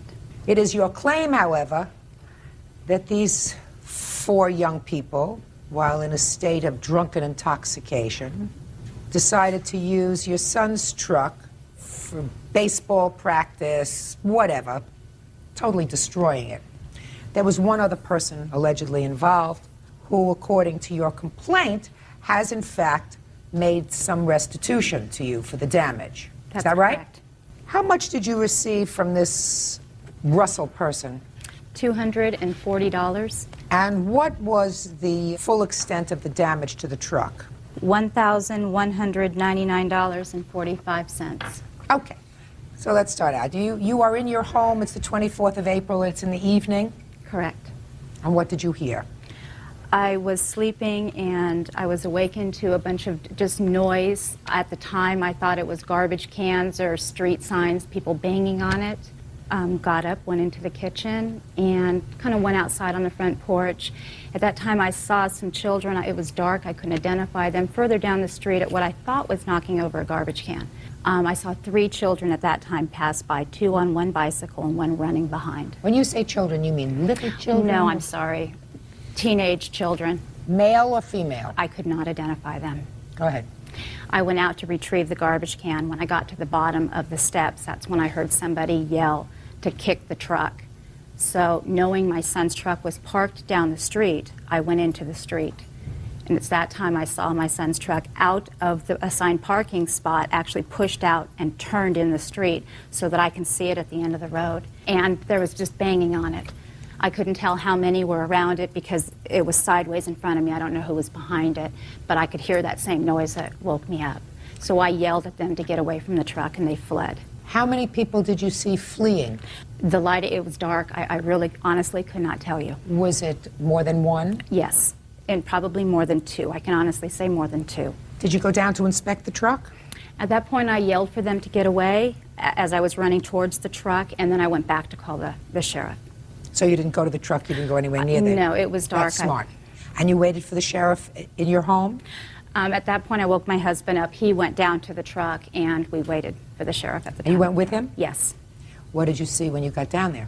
Just the truck in the middle of the road with the window broken. At that point, it was dark. It was hard to see how much body damage was done. What time of the evening was this? It was after midnight. I believe it was approximately midnight when I called the sheriff. My son came home. He was not home at the time. He arrived when the sheriff arrived. And then he called some of his friends to let them know what happened to the truck, and they all kind of slowly came over in groups. And they also started walking around the complex to see if they can find any types of signs of who possibly could have done the damage. What makes you believe it was any of these 4 people involved? My son came across 2 of the defendants. Which 2? It was Russell and Tacey and Ed. So you came across Russell, Miss Ray, and Mr. Powell. Yes. No, and what? Right here. You're McCormick? Yes. Change places with him. Stop confusing me. And what happened when you came across these 2 and Russell? I told my mom that they're here, that they're around my truck, they're around our house, so my mom called the cops. What do you mean they were around your truck? They were, no, not around the truck, but with us. They hung out with us for a while, and we kept them there until the cops came. What made you think that they had anything to do with your truck? Because they were telling us that they bashed in some truck. They were telling who? Me and my friends that they were drunk and there were cops were out looking for them. Who said that they had bashed in a truck? Tacey. Miss Ray. You heard Miss Ray say they were drunk and they had bashed in a truck? Not me, my friends told me. You can't tell me what your friends told you. No. So you waited until the police arrived? You called the police? Mm-hmm. Were you there when the police came? Yeah, but then... What happened when the police came? They told me to go inside, and then they handled it. Did you speak to the police, Miss Ray? Yes, I did. What did you tell them? I said that we were all drunk, me, Russell, and Edward, and I said that Russell had messed up the truck. So you put it all on Russell? Yeah. Was Russell there? Yes, he was, but he did not harm the truck. Did you just tell me you told the police that Russell messed up the truck? Yes. So you lied to the police? Yes, I did. Why did you lie to the police? Because I was drunk and they were hammering me with all these questions and they wouldn't let me say I don't know. They had to give names or else they wouldn't have let me go on. And so that was the first name that came to mind because I looked over at him and I said Russell. because it was the easiest way to get me out of the situation. What were you all doing out there drunk? It was just a Friday night, and Friday night drunk. I never put that down on my calendar. Now, Miss Ray, we do know about this truck, however. Yeah. Right. You were there when this truck was pushed out into the street, correct? no, that's not correct. Are you telling me that you did not see this truck pushed out into the street and damage caused to the truck? We were not there at that time. You were not there. So you just told the police a big fat lie. Yes, I did. Now, when you told the police a big lie, did you tell them just the way you're telling me now? Yes, I did. In the same directness? Yes. Were you still intoxicated at that time? Yes, I was. What had you had to drink that night? I had a beer and some shots of 50-50, I think. And when did you stop drinking? I couldn't tell you. I don't really remember. Where did you have shots of 50-50?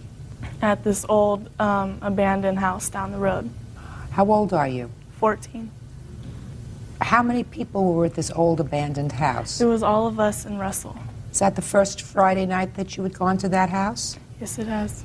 When you say yes, it was, are you saying that with the same conviction and with the same straight face as you told the police that it was Russell that had caused the damage?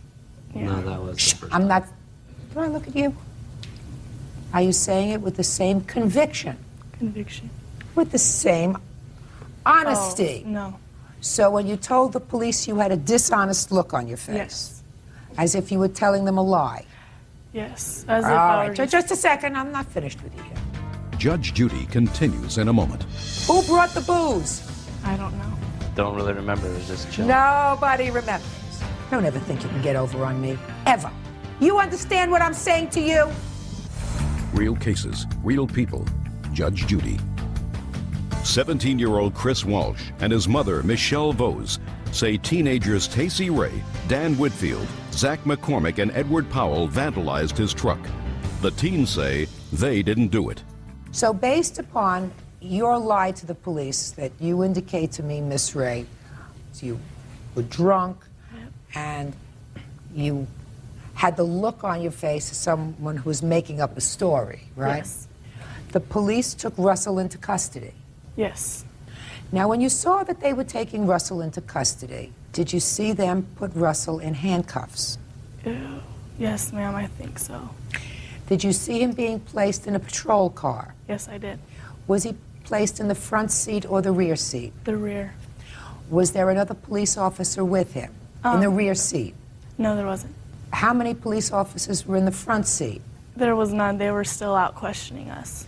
When they concluded questioning, how many police officers got into the police car? I'm pretty sure one of them did. And the other one stayed out, still Yes, talking they to were. you? They were bringing me and Ed. They were taking care of us. What do you mean they were taking care of you? Because they caught us being drunk in public. Oh. Now, I must tell you, Miss Ray, you tell a very cogent story.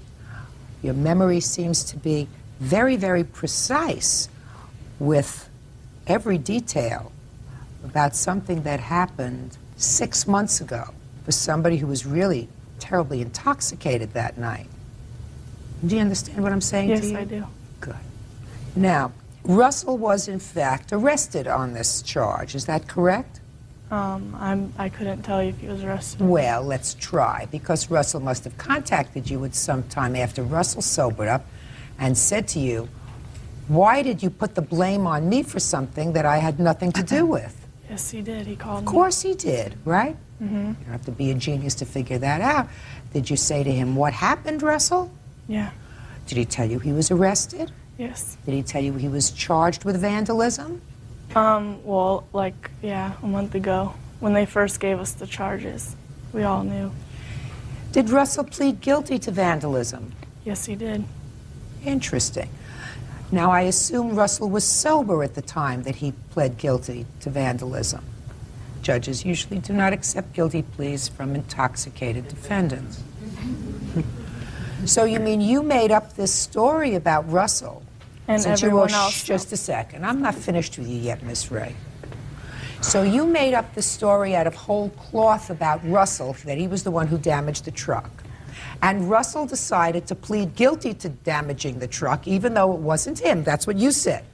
Russell didn't do anything, but I just looked over to him, and he was there. I saw him, and I decided to say it was Russell. That's what you told me a minute ago. So now Russell decides to go along with your fictitious story, plead guilty to vandalism, and pay restitution. Is that where we're at? You understand what I'm saying to you? Good! Don't ever think you can get over on me. Ever. Now we're going to start all over again. Now we're going to start with Mr. Powell. What grade are you in school? I graduated last year. Mr. McCormick, Yes. how old are you? 18. Who bought the 50-50 junk? I need an answer. There were only the four of you and old Russell. Who brought the booze? Tell you the truth, Honor. Don't listen to me. Don't start out by saying to me, I'll tell you the truth. Give me an answer. Who brought the booze? I don't know. Let's go back to Miss Ray. Was Mr. Powell with you that evening? Yes, he was. Was Mr. McCormick with you that evening? Yes, he was. Was Mr. Whitfield with you that evening? Yes, he was. Was Russell with you that evening? Yes, he was. You were all together? Yes. What time did you arrive at the old abandoned house? About 4 p.m. I didn't ask you a thing. What time did you arrive at the old abandoned house? 4:30. In the afternoon? Yes. From 4:30 in the afternoon until 11:30 that evening, did you remain in the house? Yes. And while you were there, did you consume anything other than the alcohol? We had some marijuana. So the five of you were together in the house for approximately 6 hours consuming alcohol and marijuana. Is that correct? Yes. And there came a time when you left. Yes. Who left first? Zach McCormick, Ed Powell, and Dan Whitfield. Where did they go? They went to a friend's house. What time did they return? I couldn't tell you, somewhere around dark. It was dark then. It was midnight. Well, then I guess at midnight after the truck had already been pulling out and everything. After the truck. Is that what you're telling me? Yes. Uh-huh. So that left you, Miss Ray, and old Mr. Russell at the house, right? Now, did you stay at the house? No, we did not. Where did you go? We went back to my house. But there did come a point where at some period of time around midnight that you all hooked up again. Yes. And you all hooked up again somewhere around where this truck was. Yes. And that's when you told the police that it was old Russell who did damage to the truck. Yes. Because you just wanted to get him off your back. Is that right? Yes. Judge Judy continues in a moment. You having a good time? I am. Okay. Aren't you? I'm having a good time. I eat morons like you up for breakfast. Powell denied the charge of vandalizing Chris Walsh's truck. Chris has brought a surprise witness who says they did it. Now, Mr. Powell. Yes. If I were to ask you the same questions that I asked Miss Ray, would your answers be the same? Yes. Mr. McCormick, if I were to ask you same questions, would your answers be the same as Miss Ray's? Similar. In what respect dissimilar, sir?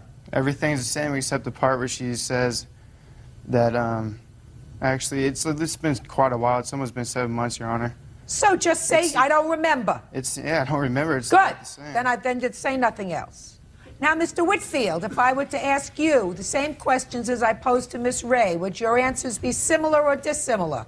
Similar, except the weed part. Except the what? Except the marijuana. You denied that there was any marijuana smoked in the old house. I don't deny that. I'm just saying that that wasn't a part of my routine. Your routine was only drinking. I was just there drinking, having fun. So you did not partake in the marijuana. No. But there was marijuana there. Yeah. Who brought it? Don't really remember. It was just chilling. Nobody remembers.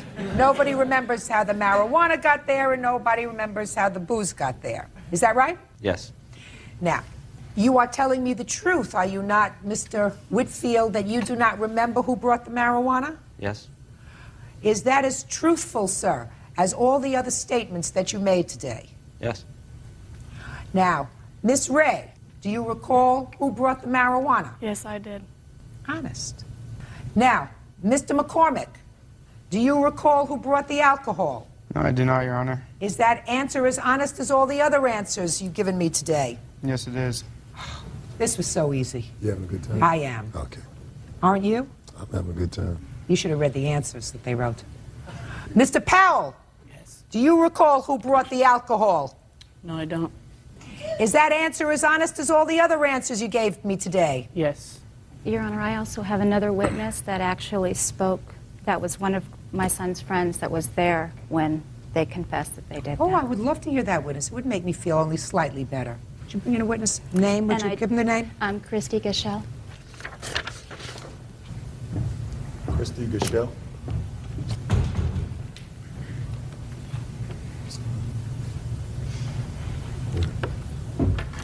I understand that you have information regarding an incident that occurred on the 24th of April of this year involving damage to the Voss truck. Yes. What information do you have? I was at my friend David's house when he got a call from Chris, and Chris told David that someone just beat in his truck. So me, David, and my friend Jennifer went over to Chris's house, and we walked around and we were looking for the people that did it. And Tacey Ray came over. She jumped out of the bushes and told me that she and her friends just beat in a truck. And my friend Jennifer went and told Michelle that we have some people. So. Did you have any other conversation with Miss Ray other than the fact that she says that she and some of her friends beat in the truck? No, and she told me that if the cops asked, she was with me the whole night. So she asked you to be her alibi? Yeah. Oh, lovely. Thank you very much. Judge Judy will continue in a moment. Listen, you four people made my job so easy. I haven't had that good a time cross-examination in about 4 years. I read your answers. It wasn't me. I didn't do it. I was someplace else. I was in Canada. I was on the Mir space station. I don't know. I didn't have anything to do with it. Nothing, nothing, nothing, nothing, nothing. The damage to your truck, the difference is $959. Maybe the four of you have parents who you think are stupid. And maybe some of you have been before the criminal justice system previously and have found other members of the criminal justice system stupid. I eat morons like you up for breakfast. Judgment is entered for the plaintiff to be divided by 4. Thank you. Now, this is case number 189 on the calendar in the matter of Mayfield versus Dudley.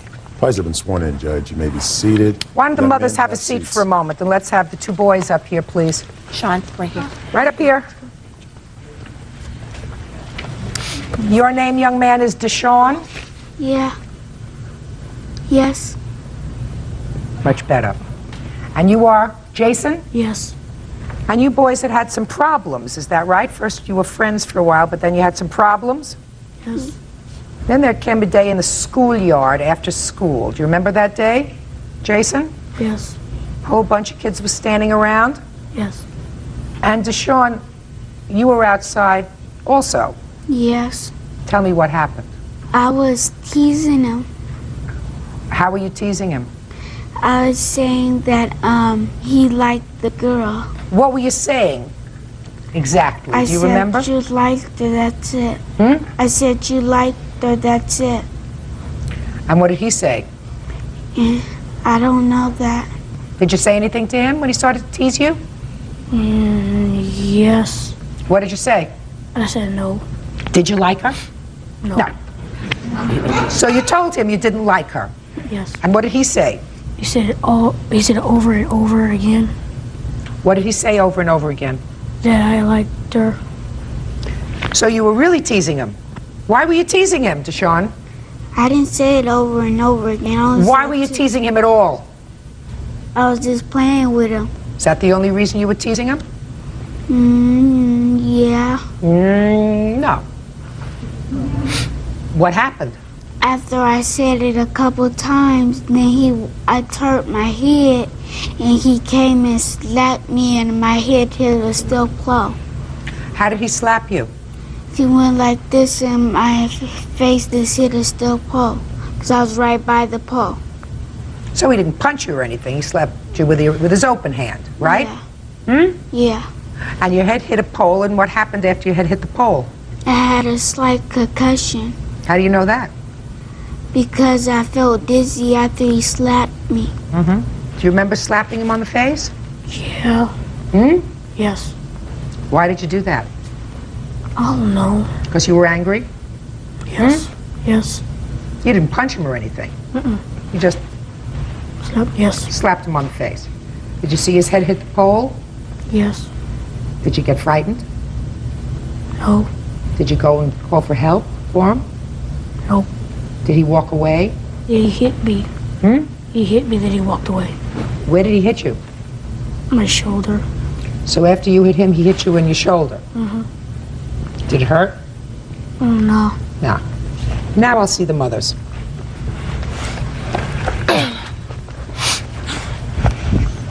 So now we have a relatively honest account of what happened that day. Deshaun over here acknowledges that for really no good reason he was teasing Jason, and he teased him more than once. And Jason acknowledges that he slapped him, didn't punch him, didn't pummel him, he slapped him on the face. His head pretty much accidentally hit a pole. That wasn't the intention. And then Deshaun hit him in the shoulder. Miss Mayfield, you want Miss Dudley to pay your medical bills for your son, right? Correct. Now, when were you notified that your son was hurt? Well, actually what happened around 2:15, I was approximately maybe 5 minutes late from getting him. I pulled up. I have a newborn baby that was in the car. And I sat there for about 20 minutes waiting for Deshaun to come out of school. School was over when this incident happened. And Deshaun didn't come, so I picked up my cell phone and I called into the school to find out where my son was. I was notified that he was in the nurse's office, that the nurse had come to get him and brought him into her office, and they would be coming out. Well, Deshaun and the nurse came out, and the nurse gave me a suggestion to take him to the doctor. He, had vomited, nausea, whatever. At that time, I went to take the baby back to my house, which is just around the corner, so my daughter could watch him, and I could take Deshaun to emergency to get him checked out. Well, I noticed her car on my way out, and she lives next door. So I went to talk to her. Basically, all I would have ever needed was an apology or I'm sorry. All I want is what the emergency visit was. She agreed for me to submit a bill to her. I did do that through certified mail. I got a couple of phone calls from Mrs. Dudley, and she was very rude, arrogant, no tact. And your bill was $99. Can I see the bill? Can I see the bill, please? Yes. Okay. She asked me about my insurance. I told her that I was going to get this done private pay. Why? Where they get the bill. Here's the bill, an actual bill. Why didn't you submit the bill to your insurance company? Well, I told her that I was going to submit the bill to her because she said that she would pay it. Why didn't you submit the bill to your insurance company? That's what you pay insurance for, is my question. I didn't do that. I just took him to emergency. No, I'm asking you a question. But that seems to me, if you have health insurance, they would have covered this $99 because it was an emergency visit. Why didn't you submit the bill to your insurance company? I just took him. And I have a doctor's statement here. All right, take a look at it.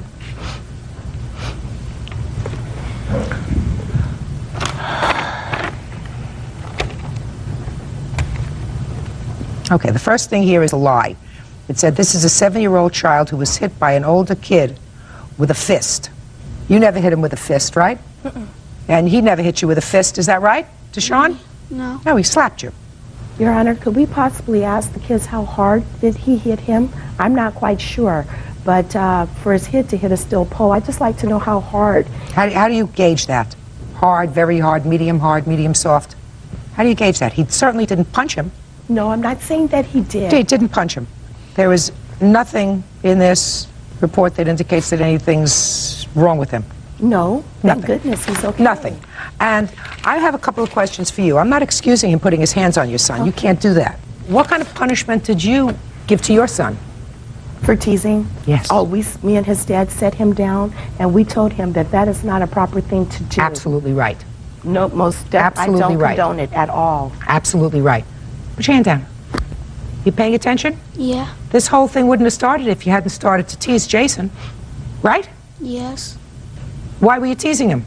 I was just playing with him. No, he wasn't happy about it. You knew he wasn't happy about it, right? No. This is not the first incident that has ever happened with Jason or Sean having problems, okay? I stopped him from coming to the house.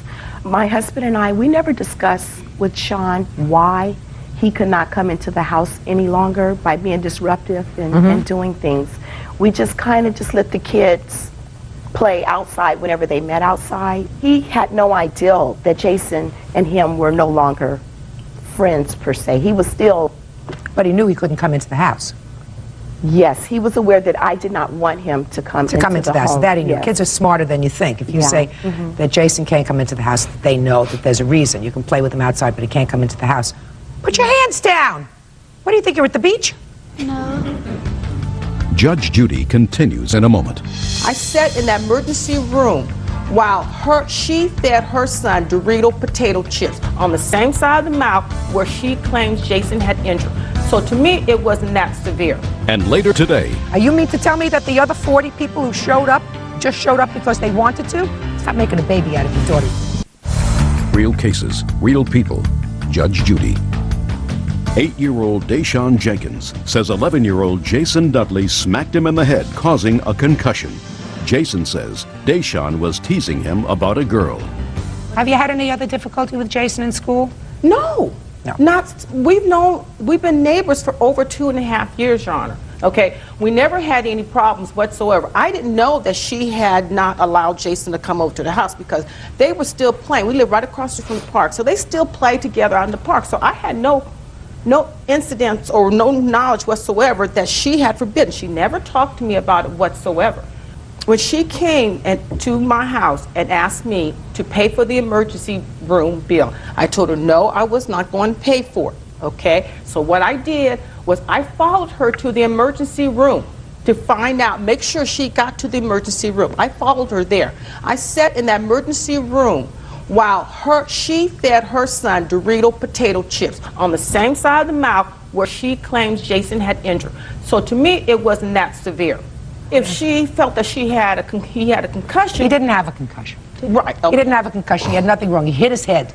He hit his head, and this whole thing was blown way out of proportion. That's what I think. The whole thing was blown way out of proportion. I totally agree. What had to happen is that these two young boys... Now you can stand up next to your mother. These two young boys should be put together in one room with their parents in a coordinated effort, and in front of Jason, Sean has to be told, you don't tease other people, it's not nice. True. It makes them feel badly. And sometimes they don't react to it well. Sometimes they'll let it roll off their backs. You know what that means? Yeah. And sometimes they'll get very frustrated. And the only way that some people know how to react in a frustrated way is to use their hands, which you can't do. So that if he was teasing you, you have to turn around and say to him that stupid thing to say and walk away. But you don't use your hands, because using your hands, you look like a strong boy, so you can get in trouble. Right? Right. You had no out-of-pocket expenses, Miss Mayfield, because I find that you didn't do the right thing by not submitting this bill to your insurance company, which would have paid the entire bill. You wanted to prove a point. It's just the principle. It's not the principle of the thing. That, you know, this happens with children all the time. It has happened before. I don't know what's happened before. What I'm telling you is this incident is an incident that was precipitated by your son. That's all. Thank you. Parties are excused. You may step out. It was just the principle for me, and I'm basically happy that the judge had to inform this child that it is not the right thing to do to put his hands on another no matter what. Learn not to tease people. Not to hit people in the jaw. I think that kids will be kids, and I hope that they could play together eventually someday. आज का हमारा topic है fibre. इस video में मैं आपको बताऊंगा कि फाइबर क्या है, फाइबर की वेबसाइट के बारे में बताऊंगा, और ये किस लिए यूज़ होती है, और ये यंग जो हमारी टैलेंट है उसके लिए क्यों ज़रूरी है। फाइबर एक फ्रीलांसिंग प्लेटफॉर्म है जिसमें हम सर्विसेज अपनी देते हैं। इसमें डिज़ाइन सर्विसेज होती हैं, हर किस्म की यानी कि सर्विसेज होगी, ऑनलाइन किस्म की। उसमें आप समझ सकते हैं ग्राफिक डिज़ाइनिंग है, प्रोग्रामिंग है, डिजिटल मार्केटिंग है, राइटिंग है, वीडियो एनिमेशन है, एआई सर्विसेज है, म्यूज़िक से रिलेटेड है, बिजनेस से रिलेटेड है और कंसल्टिंग से रिलेटेड है। तो इस वेबसाइट के बारे में आपको बताऊंगा। इसमें अच्छा 2 तरह के अकाउंट हैं। एक तो आप सेलर बन सकते हैं, यानी कि आप सर्विस दे सकते हैं। दूसरा नंबर 2 है कि बायर। अकाउंट बना के आप सर्विसेज भी परचेज कर सकते हैं। तो आइए वेबसाइट पे जाते हैं। तो सबसे पहले इनकी सर्विसेज के बारे में देखते हैं। अगर एंड में पॉसिबल हुआ तो आपको अकाउंट बनाना भी है। अकाउंट पर किस तरह फाइबर पे आप अकाउंट बना के काम कर सकते हैं। तो सबसे पहले हम जाते हैं, ये वेबसाइट है आप देख लें, फाइबर FIBER.com। इस पर आप खुद भी जाके इसको विज़िट कर सकते हैं। इसमें जो मेन कैटेगरीज़ है आपको मैं बताता चलूँ, प्रोग्रामिंग है, ग्राफिक्स है, डिजिटल मार्केटिंग है, वीडियो एनिमेशन है, AI सर्विसेज है, music and audio, business and consulting है।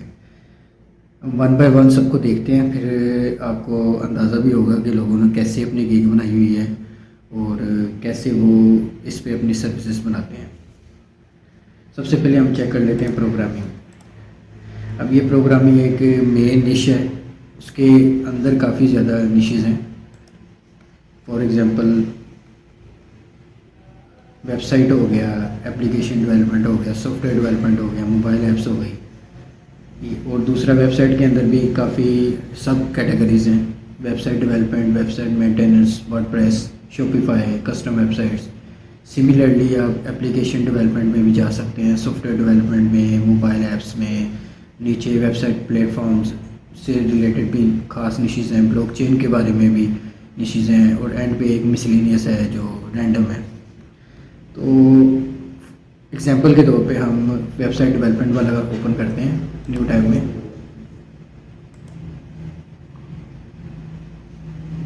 अब इधर देखें ना, इधर लोगों ने अपनी सर्विसेज दी हुई हैं। जो अभी आप ऊपर आप देख रहे होंगे कि 1,80,000 गिग्स हैं। गिग्स बेसिकली एक ना पोर्टफोलियो है, जिसे हम कह सकते हैं कि अगर आपकी फॉर एग्ज़ाम्पल आपके पास 4 किस्म के स्किल्स हैं, जिनमें ग्राफिक डिज़ाइन है, वेबसाइट डेवलपमेंट है, बिजनेस से रिलेटेड है और वीडियो की आपके पास सर्विसेज हैं। अब आप एक ही पोर्टफोलियो में सब शो करेंगे तो वो बड़ा अजीब सा महसूस होगा। इसके लिए हम क्या करेंगे कि हम 4 डिफरेंट पोर्टफोलियोज बनाएंगे। एक वेबसाइट से रिलेटेड, दूसरा ग्राफिक डिज़ाइनिंग, तीसरा बिजनेस से रिलेटेड, चौथा हम वीडियो से रिलेटेड। तो इस तरह ये पोर्टफोलियो टाइप होते हैं, उसको हम फाइवर की ज़ुबान में गिग कहते हैं। अब जैसे ये वेबसाइट डेवलपमेंट की कैटेगरी में अब देखें तो 1,80,000 तकरीबन गिग्स बनी हुई हैं।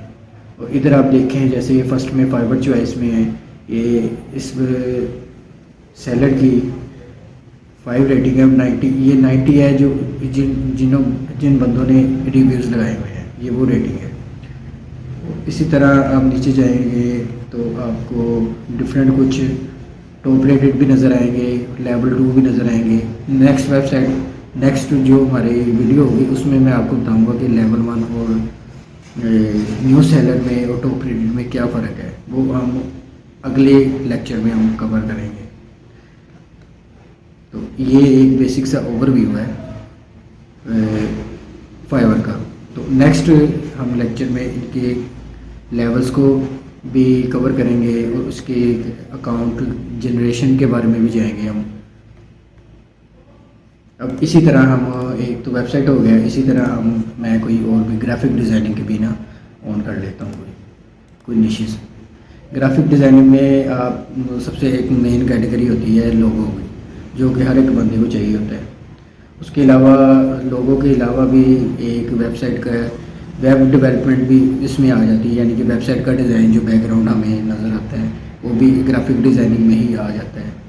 इसके अलावा इलस्ट्रेशन, आर्ट, वेक्टर इलस्ट्रेशंस और तीसरा आर्किटेक्चर बिल्डिंग डिज़ाइन भी इन्होंने इसी में डाल दिया है।